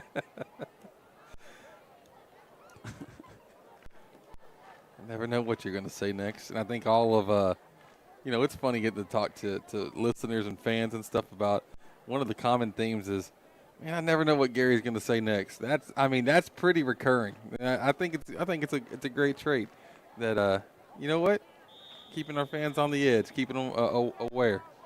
Well, I don't know what I'm going to say either. It just comes out. Officials are going to replay the down. So we're going to replay second down after the offsetting personal foul. And this will be the end around once again. Hooper now going around the right side, cuts it inside. He's got the first down and a lot more. Their side of the field down to the 40-yard line. That's going to be a 27-yard gain as they mark it out the third. Nope. Be about a 24-yard gain as they mark him back at the 39-yard line. I thought he got down to the 34. Either way, Hooper shows that speed as he turns that corner after the end around. Well, when you go back and watch that film and that play, DeMarcus Chin got 3 blocks. 2 of them are decleaters. He just loves hitting people. It's a good thing to love if you play in football, that's for sure. Woodland Heights Medical Center postgame show after our game and our commercial Bank of Texas. Player of the game, back to the ground. Gavin Phillips runs into some traffic at the 35-yard line. Make it the 36. It'll be a 3-yard gain there on first down and probably get us under 5 minutes to go in our Lufkin Coca-Cola third quarter with the snap coming up in our moment. You mentioned our player of the game. Is the reason you mentioned that maybe because Little Hoop might be making a case on a day where, you know, Big Brother getting the surgery and then him coming out and putting on a show. One more touchdown puts him in pole position. No doubt about that.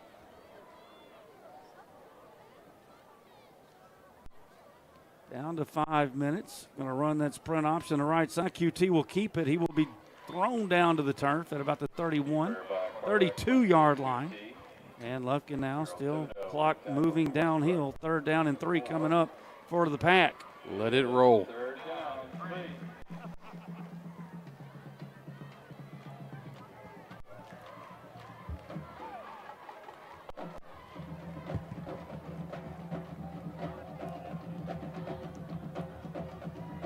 Receivers to the right, to the left. It's going to be the quarterback keeper to the right. He's inside the 30 as QT fakes the pitch and keeps it. We brought back, but forward progress gets him down to the 27-yard line, and that'll be another Lufkin Panther first down as this Coca-Cola third quarter is evaporating quickly. I love everything about that. Sound like a bunch of old guys is what we sound like right now, wanting this clock to just keep on running. Well, especially when you're up 22-0. Yeah, that's right. That's for sure.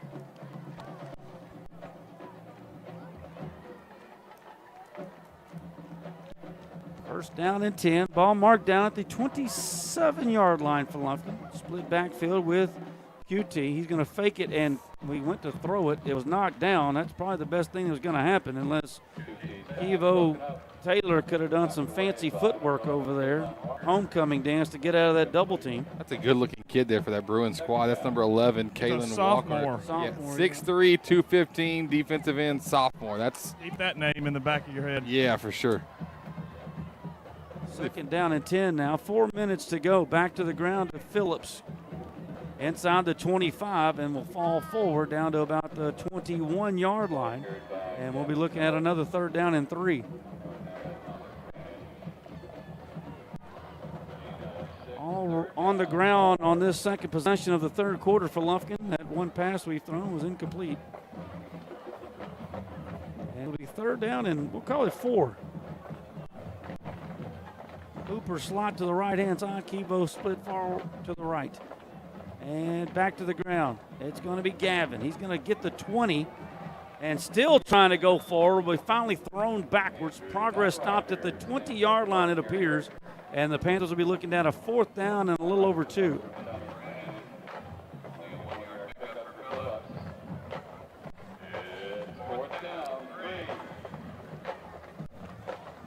Coleman into the ball game. Just looking for his first carry tonight. He's going to be up back to the left-hand side. He's going to hopefully block that outside linebacker as we were going to run this sprint option to the left. Run a little more clock here as that play clock's down to 7 seconds already. And now a B-square design timeout, the first of the second half. B-square design. Yeah, let me tell you about them real quick. They've got 11 years with commercial and residential drafting service that they're quality of their work really stands out. 40 years combined experience, and their friendly, knowledgeable team is ready to help you bring your project to life. They got cutting-edge software and large format printing. They got the right tools to get the job done. So call them today for a free, no-obligation quote and consultation. B Squared Design. Our friend Grant Bailey here, proud supporter of Lufkin Panther football on Lufkin Game Time. So the Panthers will be looking at a 4th down, and after that mark, a 4th and about 3 now.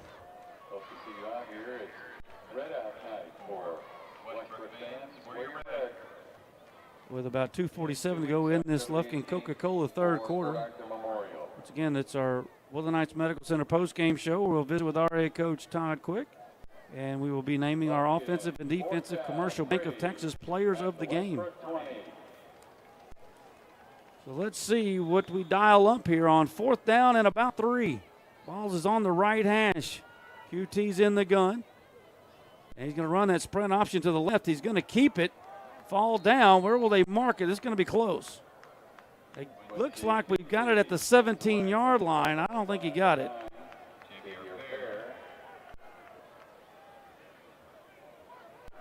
He dove forward just a step too soon. They're going to measure. It's close, but I don't think he got a good spot, and I think he's going to be about a football short. I think he got a visiting team spot on that one.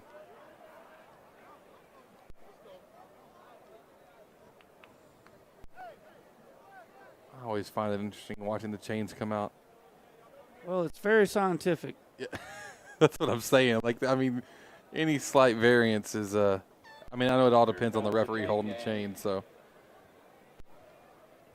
but if he drifts to the right just a little bit, we get it. If he doesn't, I don't think we do. If he stumbles, forgets where he put that little deal on the yard line. Yeah. It's going to be short by about a foot. Boy, who's right again?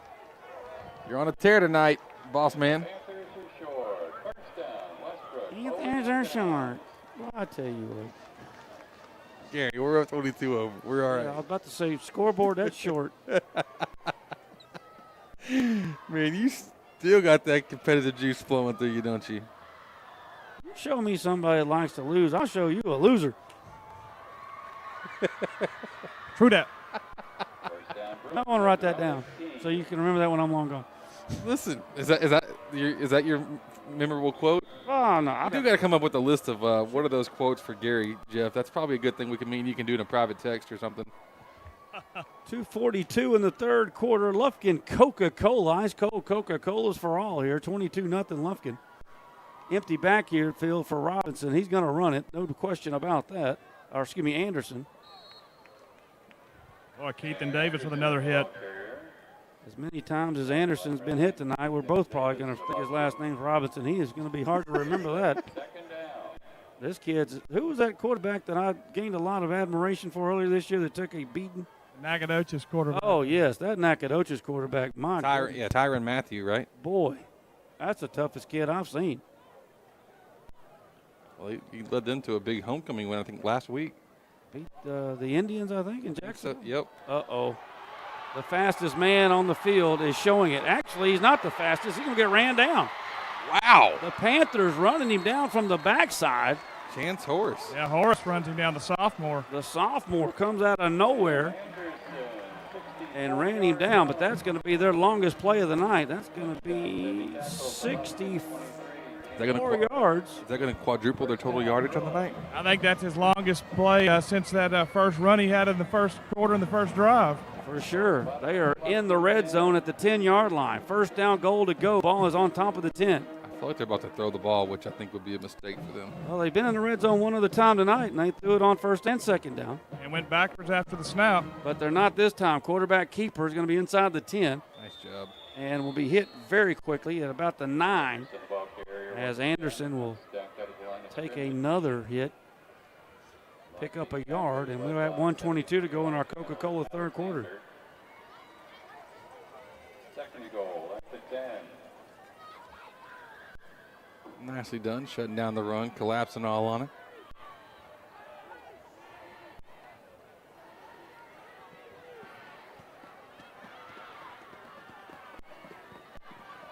Anderson looking to the sideline, gets the call. Empty backfield for sure. 3 receivers to his left, to the right.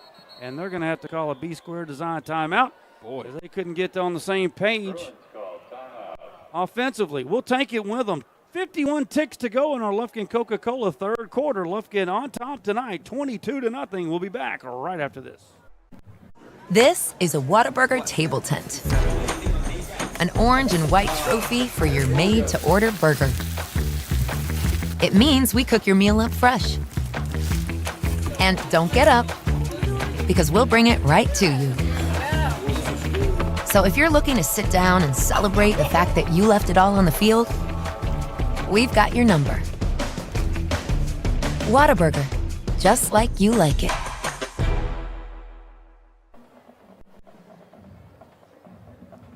Well, welcome back here late in our Lufkin Coca-Cola third quarter. 8th possession of the ball game for West Brook.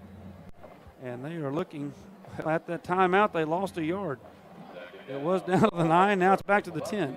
Second down goal to go at the 10. Empty backfield for Anderson. Two receivers to his left. Now motion man comes. That's the tight end. Tight to the right-hand side now. Rolling right. Pump fake. Brings it down. Steps inside. He's going to be tackled at the 5-yard line. Again, another big collision as the Panther defense brings him down.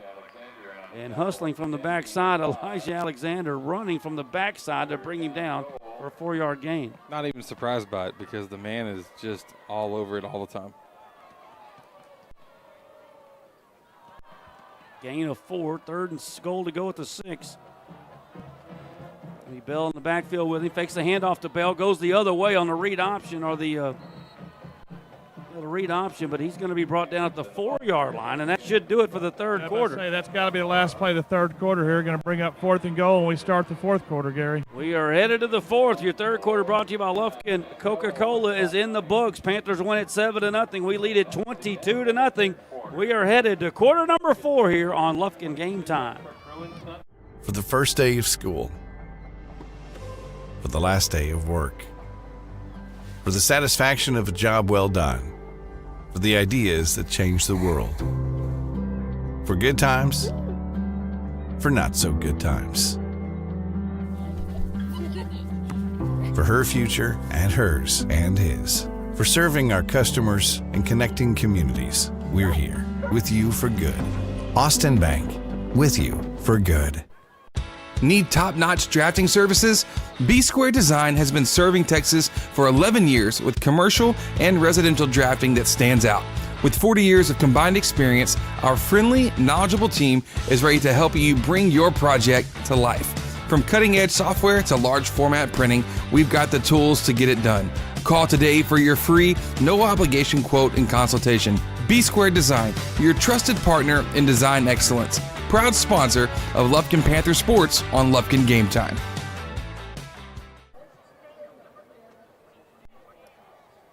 And welcome back as they walk into the field, and that was a long walk. 96 yards or thereabouts. Getting them steps in. We had to make that walk earlier. Just once, though. A little different for us. I walked the dogs yesterday for 1.5 miles and like to have died. And when I say walk, I'm talking walk. They wanted to run. So 4th down goal to go here for the Bruins at the 4. Empty backfield for Anderson. In motion, coming left to right. They will hand it around. The jet sweep going right, bounce outside. He's going to have to do something special to get there, and he is not going to be able to make it. Waters made the play. He came from the outside to kind of break up his momentum. He didn't get credit for the tackle, but the play was made by Mr. Waters out there at the cornerback spot. Yeah, he was sitting there waiting for him. The only thing he didn't do right was finish out the actual tackle there, but the rest of the team, rest of the defense was behind him, got his back, and he was able to finish that off. And another empty possession, another 0 still on the board. If this was innings, man, it'd be looking really good right now up on the scoreboard. Well, they ran that play. It came coming right over here to the sideline, and I could tell when he handed it off, Lufkin had that defended perfectly. They ran it right into where everybody was out here on the edge. Goose egg stays on the board. Lufkin with a shutout earlier this year against the aforementioned Dragons, 56-0, trying for our second shutout of the season. Fourth quarter action brought to you by JM Chevrolet, and it'll be a handoff to Gavin Phillips at the 4-yard line. He'll get a couple, make it 5 out to the 9, and second down and 5 now for the Pack as You know, the thing that QT really does good with this clock, he knows how to work it. And, you know, even when Javion was playing there and Tyler, they brought him in that fourth quarter to make sure he got that clock work down. Yeah, and that's such an important part. It's, you know, game management, ball control, and listen, it's not about the, you know, hey, let's beat this team by 50, by 60, whatever. Hey, we're up 22-0, milk the clock, let the clock run down, let's get out of here and get back home. 2nd down and 5 here. Ball left hash. QT will hand it off to Waters. Dancing. Waters breaks out. We got ourselves a foot race. Waters at midfield. He's at the 40, the 30, the 20. You ain't going to get there, buddy. It's a touchdown. Waters takes it to the yo. That's going to be 91 yards. The next longest play, the second longest play, all the longest plays tonight for the Pack. That's gone to the house. Oh, he broke through there, and when he got to that second wave, there was no doubt he was going to outrun everybody on the field. 91 and an 85, baby. Panthers rolling now. Wow. Absolutely electric. That will increase his lead, the district lead of rushing for Waters. No doubt about that. It's good. It's good. It's hard to see it. Well, it would be if y'all be quiet for a second while I'm looking for the sponsor. Don't blame us. Well, I am blaming you. I know it's good. St. Luke's Health Memorial extra point. Now we got it. Is good. It's 29-0. 91-yard run by our man, the junior, Waters. That's going to be his 6th touchdown of the season. And again, 2 plays, 96 total yards on the drive. And the Panthers are in the box. Extra point is good. That is your Wright Buick GMC scoring drive update. And the Panthers now lead at 29-0. Gary, we got a big group down South Texas dove hunting listening in. I don't know how many are down there, but there's a bunch of them tuned in. So a shout out to those guys, all big Panther fans, a lot of them former Panthers. Dove, is that a bird? That's a bird. I've never been hunting in my life. We can talk about it. That'd make 2 of us. You've never went hunting either? Well, I mean, I've been out there. He was a member of a hunting club. I've been out there hunting with them, but I never fired He never left the campfire. Yeah. I was out there for commentation. I bet they loved that. I bet they just loved getting to hear everything you had to say. Well, it gets funnier as the night goes on. Lufkin Coca-Cola kickoff is going to be handled at the 25-yard line, and that's Evan Young with another special teams tackle throwing the Bruins to the out-of-bounds line as Evan Young looks like he's got a little bone to pick with some of these Bruins, and that'll be a big special teams tackle for our senior safety.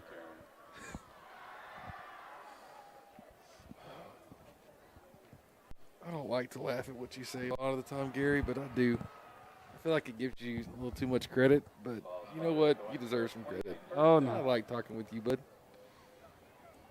Fun stuff. Evan Young, another tackle for that kid.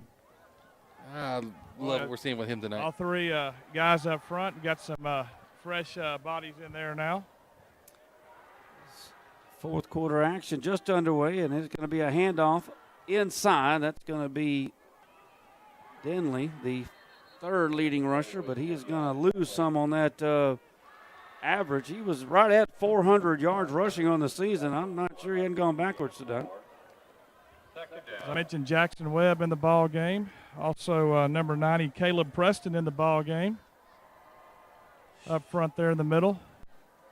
And the sophomore, number 98, Jeremiah Davis. 2nd down Mario about Davis, 6. excuse me. Handoff again. That'll be Denley trying to bounce it outside, and a good tackle over there. I do believe it's Davis. And, of course, Murphy's got, if there's a tackle made, Murphy's got to be around it. Murphy is every other tackle just about. It's a skill to always be around the football like that. I mean, that's just. Well, you're supposed to make tackles when you're a linebacker. That's true. Doing his job. That's the name Sam of the game. Smith also into the ball game. Sam Smith. My man. Panthers getting some. Your man and my rival. Carson Jones in there.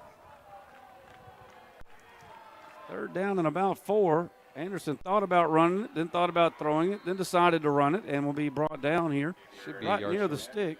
It's going to be close. Boy, Galveston ball rolling up on Port Arthur, 34-10.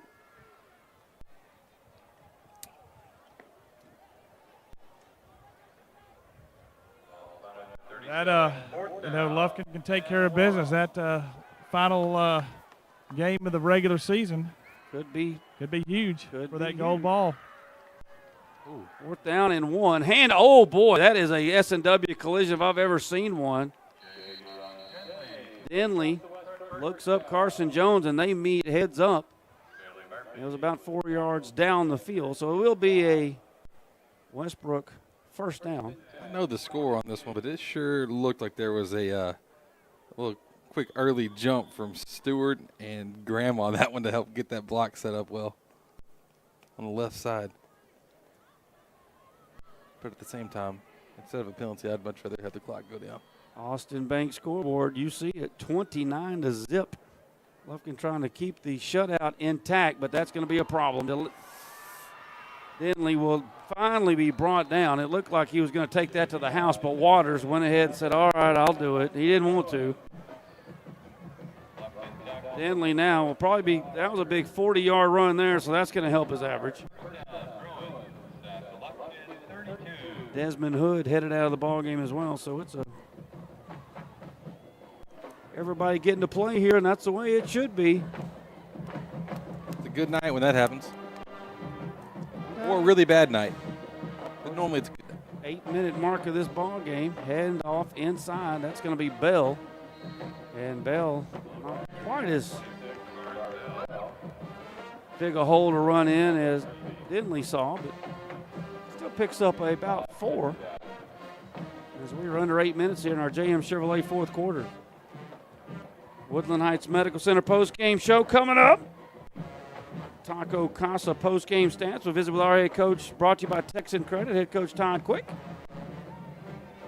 And, of course, throughout the week, you'll see your Layered Homes game highlights on Twitter and Facebook and all social media outlets. That is going to be another handoff inside. Tackle made by the Pack at the 24-yard line. And we're going to be looking at about 2nd down and 2. Well, shout out to your boy Trey Spoon Hensley and Jalen Mark, David Gripper, that all tuned in watching the Pack together. They should be down here on the road watching the game live. That's kind of what I was thinking. I mean, I thought Spoon was one of the honorary honor guards for the Panther Pride. He's just honorary. 3rd down and a couple. Handoff right side, and Bell's through a line, and he's going to be down to the 10-yard line. Another big first down. They're driving down here back into that red zone again, as you said, and see if this defense can tighten up again, keep them out of the end zone.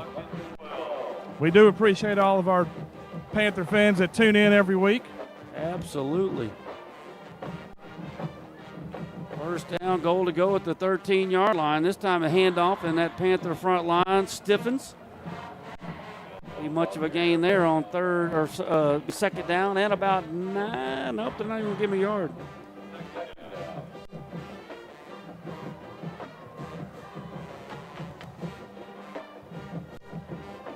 Clock approaching the 6-minute mark here in our JM Chevrolet fourth quarter. Anderson hands it off to Bell, boy, and he ran into a brick wall. That's Laura and company. Boy. I think. Yeah. Laura and Jackson Webb. Gain of nothing. 3rd down and 11 coming up for the Bruins. As I'm sure the Panthers want to keep that 0 on the board, baby. I mean, never a bad day when you can do that. Louis Menendez, number 60 in the ball game for the Panthers now. So, like you said, lots of guys getting to play.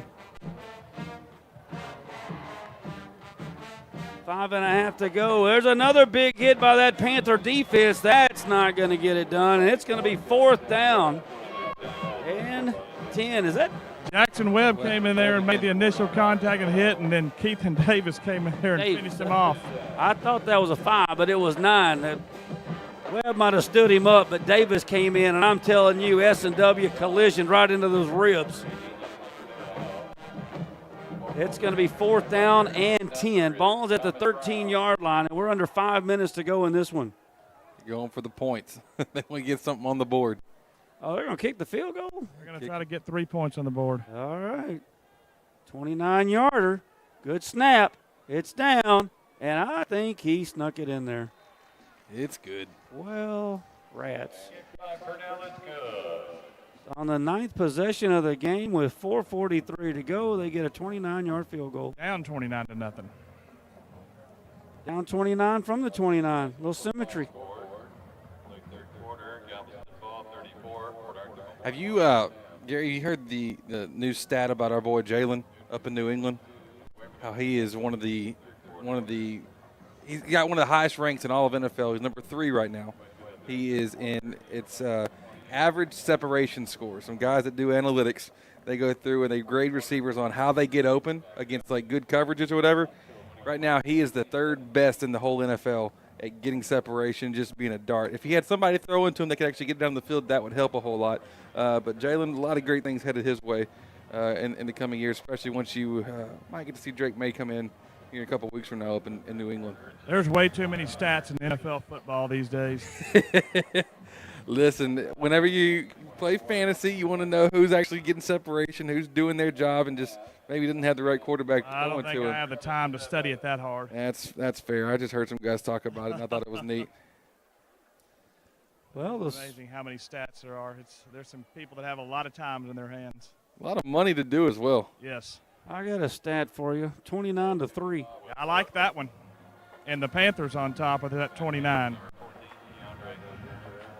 And about to be 2-0 in district. That is the first points we've given up since the first quarter last week. So that'll be 6 quarters of shutout football by the Panther defense. Blown up by 4th and 10 field goal. We had a streak like that earlier in the season, too, after that Longview game with a touchdown in the second quarter and then didn't give up another point, I believe, until we played Little Rock. 3rd quarter of Little Rock. Well, correct There's a Lufkin Coca-Cola kickoff. That'll be a touchback driven through the end zone, and the Panthers will get it back again here with 4:42 to go. Correct me if I'm wrong. We got a little, don't do anything dumb here. Little post-play activities. I think if Lufkin gets 1 first down, the clock will be out. Well, I think West Brook just accomplished the goal, was to get on the board now, so they're not going to bury any timeouts, I wouldn't suspect. Right. Yeah, I'm assuming the same thing here.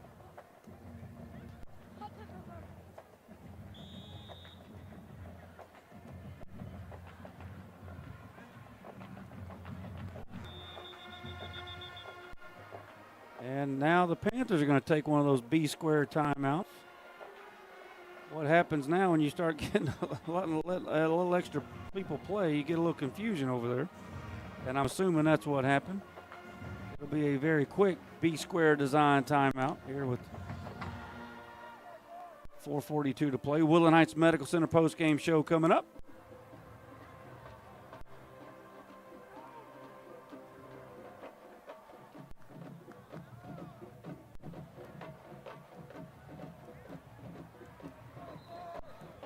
Well, the Lady Pack, I just got word, the Lady Pack volleyball team took down White House tonight in 5 sets, moves them into first place in the district after the win. That's what I'm talking about. They got it going on. I know you've been on the broadcast for their playoff games. And there's a handoff again. You're right. We'll have all playoff games for the Lady volleyball team coming your way here. And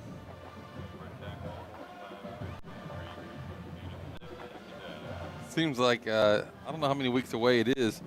Might be, I want to say maybe 2 weeks away, maybe 3. I know it's coming up right around the corner. Yeah, we got to get busy on it. Listen. A lot of good things happening like at Lufkin ISD these days. No question. I was fortunate enough to be out at the Lufkin ISD Education Foundation kickball tournament today. I think you're walking? My son's grade won it, I think. Oh. My son's 5th grade won it at Brandon. There's a handoff. Is that Coleman running outside? That's Coleman. Coleman He down the broke it. left sideline. He's got a big first down. Ed Moore, he'll be down to the 40-yard line. I think that educational 1 mile run is coming up in a couple of weeks, which the old little nasty will be participating in. Listen, I don't know I don't know. Well, listen, let's just talk about this for a second. We could do something with the three of us while the kids are running. I think the parents might pay a couple extra dollars to watch the three of us go out there and try to compete in it as well. I'm out. I'm out. There'll be one. Just you. I don't have much dignity left, but what I do have, I'm not going to lose it to fourth graders.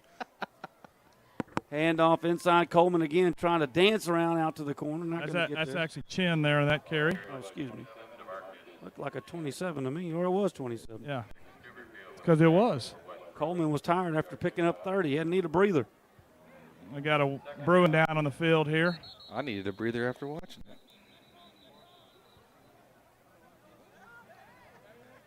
I asked my son, what would make you even want to go qualify for the 1 mile run? Well, what are you thinking? My kids have done it. For a mile, there's cars for that stuff. The run of the Panthers is a great thing. Well, it's not the run of the Panthers, though, I don't think. It's something else.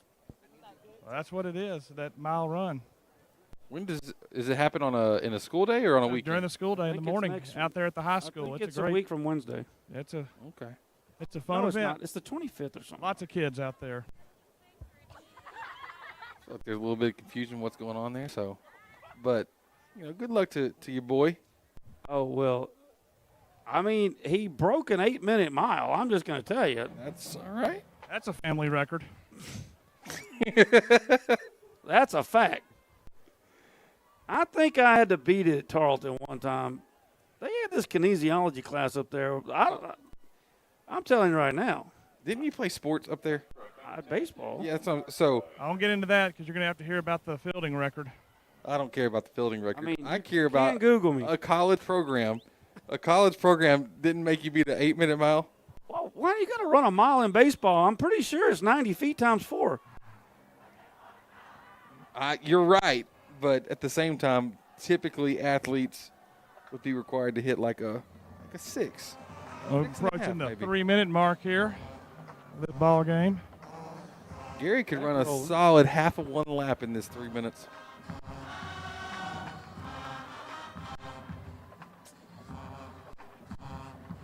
Well, we're running some clock. Oh, the West Brook band has not given up yet. They're jamming. Down 29-3. They're crump. There's some jams. And QT gets the snap, hands it off again. That's Coleman on that carry.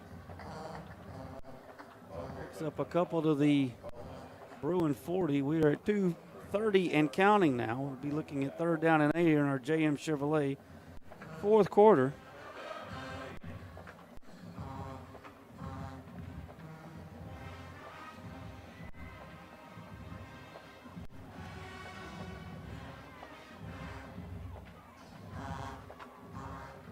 What you going to do on a free Friday night, Gary?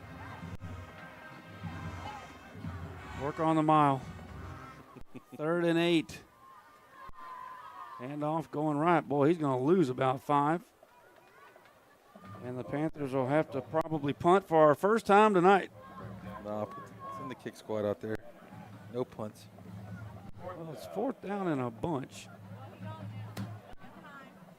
It'd just be a 62-yard field goal? I think we're just going to run this clock down and take a B-square design timeout. Either way, we're going to collect our 5th win in a row here, 2nd in District 9 5A play, and head into this bye week with 4 big ones to go, starting with the 18th of Baytown Sterling homecoming, and then the 2 really big ones at Port Arthur, senior night for Beaumont United, and then hopefully we're 8-1 going down to the island to play Galveston ball for the gold ball. Boy, what a night that would be. That is the goal. I mean, and honestly, that matchup is great. If you're getting to a situation where if that night you're competing for a district championship, at a worst you come in 2nd and you're still hosting a home playoff game first round. Yeah. We want that district chip. We want that gold ball. We have not had that gold ball in a minute. And the punt team, Hander, will come on. He didn't punt till the fourth quarter last game, and he will now punt for the first time tonight with 1:18 remaining in the game. Hander averaging 36.8 yards per punt, 18 punts on the year, long of 57, and he booted that one. Sam Smith down there to knock it down at the 10-yard line. So it'll officially be about a 38-yard punt, but he killed it inside the 20, and that'll be his 6th punt down inside the 20-yard line this year, as Nolan Hander is a weapon for certain. And with 1:10 remaining in our JM Chevrolet fourth quarter, I'm sure West Brook will come off and run a few more plays, and we'll be 5-1 on the year. To head back to Lufkin. And most importantly, 2-0. That is right. In the district.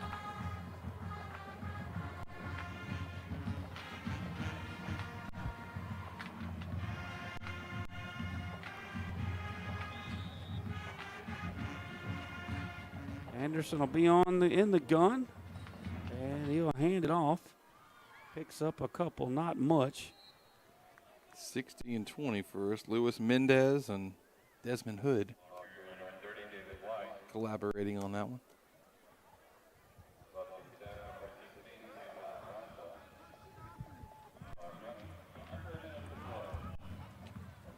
What you think? One more play? I think that's it, if that's what they want to do.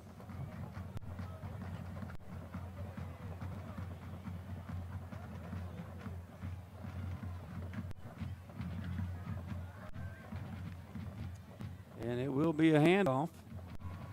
And that should do it here tonight. A 29-3 dub for the Pack.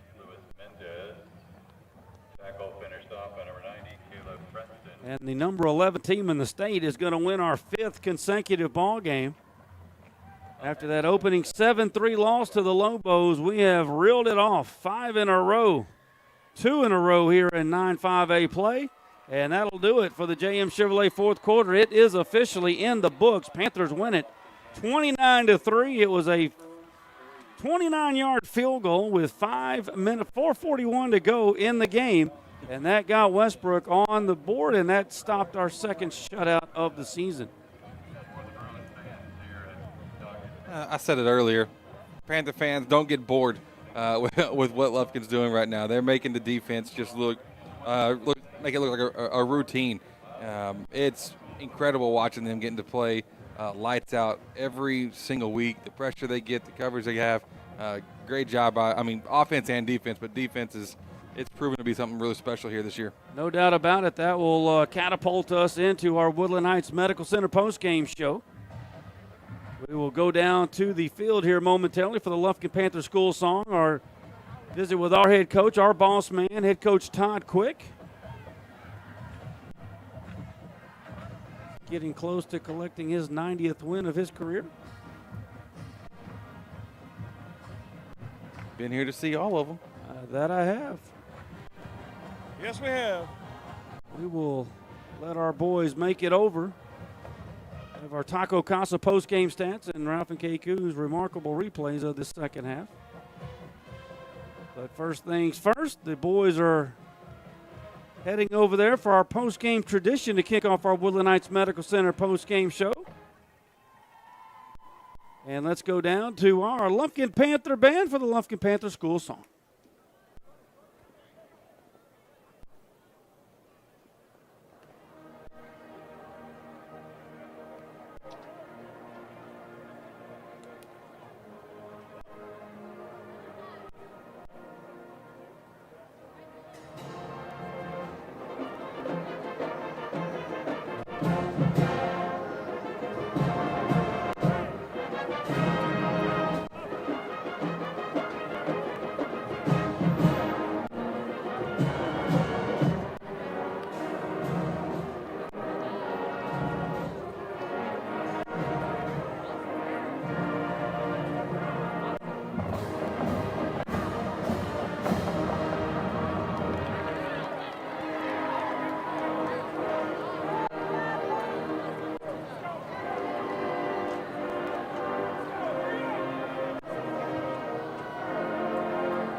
And your Lufkin Panther fight song, school song right there. That gives us a victory tonight. 29-3 for the good guys. Woodland Heights Medical Center postgame show. Welcome in tonight. We'll have our Commercial Bank of Texas players of the game, but a few postgame stats for you. All about the defense again tonight, Chris. You look at that second half possessions. We went through the first. Well, Lufkin got the ball, of course, and opened it up with a 55-yard drive. Phillips culminates it with a 2-yard run for the senior's 5th touchdown pass. But then the defense, a punt by West Brook. We turn them over on downs down there on the 4-yard line, so turnover on downs. They finally do get the field goal to 27 yards, and then the end of the half. So 4 second-half possessions, 1 decent drive. They culminate with a field goal. But so that goes down as 10 possessions, 11 possessions tonight for West Brook. And they get the lone field goal, but they do get into our red zone 2 times, and the defense stiffened on both occasions. Yeah, they did. And the one time they did score, most of our second string was out there, getting some good reps, and they did a pretty good job holding them off and being able to convert. Defensively, the team flies over the field. They get pressure. They cover well. Evan Young had a fantastic night tonight. We saw some pressures in the backfield. We said Keaton Davis' name a lot. We said, we got to see these guys really do what they've been doing all season long. But as I said, don't take it for granted, folks. What they're doing right now, this is lights out. This is the kind of defense that last year we talked about, man, what this defense might look like next year. Well, we're seeing that defense this year, and it's a solid unit. No question about that. That is your post-game stats, as always, brought to you by Taco Casa. And, again, your remarkable replays of that first half, 2 scoring runs, or 2 scoring plays, as Lufkin only put up, 15 points in the second half. Didn't need much. It was a 2-yard run by Gavin Phillips to start the third quarter. Pretty much over after that, 22-0. His extra point was good. But just to put the dot on the I, if you will, to start the fourth quarter, Mr. Waters takes a handoff right up the gut, and 91 yards later, the band is playing, and we're celebrating in the end zone to the west and queuing up the band, baby, because that was our longest play from scrimmage, 91-yard run there by Waters, the junior, and that turned into be his 6th rushing touchdown of the season and will pad that leading rusher. I'm sure he'll take that title into the bye week next week in District 9 5A. Yeah, I think you're right. He was just a flash of lightning on that play. He sparked, and we saw him just take off. Nobody on the defense was getting close. He was actually pulling away from all the defenders. They weren't closing in on him at all, really. He just took it to the house. A heck of a job for him. And what's nice is when you have 2 plays that are similar like that. When you have 91 from Waters, you also got 85 from Kivo. The explosive long ball, the home run ball here on the football field, it continues this week, and the offense still able to produce some electric plays. Well, let's jump into our our Commercial Bank of Texas. My man, Mr. Sear, and Roper and Caraway, and all the fine folks, the dignitaries at Commercial Bank of Texas, players of the game. I think we can go with Mr. Waters on our offensive side. I know Kivo had the big catch and, of course, set up the other scores with some punt returns. But, man, when you take a handoff and go 91, that's got to get him close to 150 for the game here in a district game. Our man Waters, the junior running back, 6 touchdowns, almost 600 total yards rushing on the season. That's our offensive player of the game. Yeah, I think you're right. Also, just to throw some credit out there with Little Hoop having a good night offensively as well. He had a solid performance. He was a threat. He was an asset for us. And so between Kivo, Little Hoop, and Waters, wow, that's a fun group of guys. They can all make plays just on in a moment. So congrats to Waters because, you do that in a district game and you produce that kind of stuff, you're going to get the player of the game. Defensive player of the game, who are you looking at? Listen, I could go a lot of different ways. I think that it goes to Evan Young tonight. I loved what he did. I saw him making – it was constant hits. It was coverages. It was collapsing. You can make cases for other guys too, obviously, but I felt like we said Evan Young's name a ton tonight. I love seeing him just fly over the field, and he's going to have an increased role, especially, and he's been doing that ever since Little Hoop hasn't, or since Big Hoop hasn't been there. So that's going to be something that we got to take a look at, and I think he's very deserving of it. No doubt about that. So your Commercial Bank of Texas players of the game tonight, Kenneth Waters, our junior running back, and our senior free safety, Evan Young, is once again your Commercial Bank of Texas players of the game, and a victorious night tonight for the Panthers. 5-0 on the season, 2-0 in District 9 5A play, 29-3 win over these Bruins of Beaumont West Brook, and once again a dominating performance by our defense. That is 3 games this year, 2 led to 3 points, 1 shutout, and, of course, a freak show up there, just a freaky circumstance with John Tyler on the 27 points. Are we really? Hey, Gary, I think we're going to have to postpone this interview tonight. We've got a player down that on the field with some needs medical attention, and tonight. All right. Well, we have no idea what that's about, and we hope everybody's okay. Well, we will pass along some details on this as we head back to the Piney Woods, but that's going to be a wrap here on what was a celebratory night up until just a moment ago. Yeah, no kidding. It's a scary deal. All right. Well, with that, we will say goodbye. Jeff, appreciate it. Keep an eye on what's going on there. And we will have a week off next week, Chris, and 2 weeks from tonight we'll be at home for Baytown Sterling. Baytown Sterling, and it'll be on to bit. I'm not sure, as Coach Quick would want to say, it's just, it'd be on, let's go get another one. Let's go get another one and have a couple good weeks of practice and get guys healthy and everything else. So, yeah, we hope that tonight is, just keeps the momentum going towards the next couple weeks for sure. No doubt about that. Well, you guys have a safe trip home, and we certainly appreciate everyone tuning in tonight. The Panthers get a win, 29-3, and that will conclude our Woodland Heights Medical Center postgame show here from Beaumont. We will see you in 2 weeks back at A. Martin Stadium. Thank you all for tuning in. For the people here at Jam Digital Media, Chris, Jeff, and all of our Panthers players and coaches. I'm Gary Ivins Jr. for Lufkin Game Time.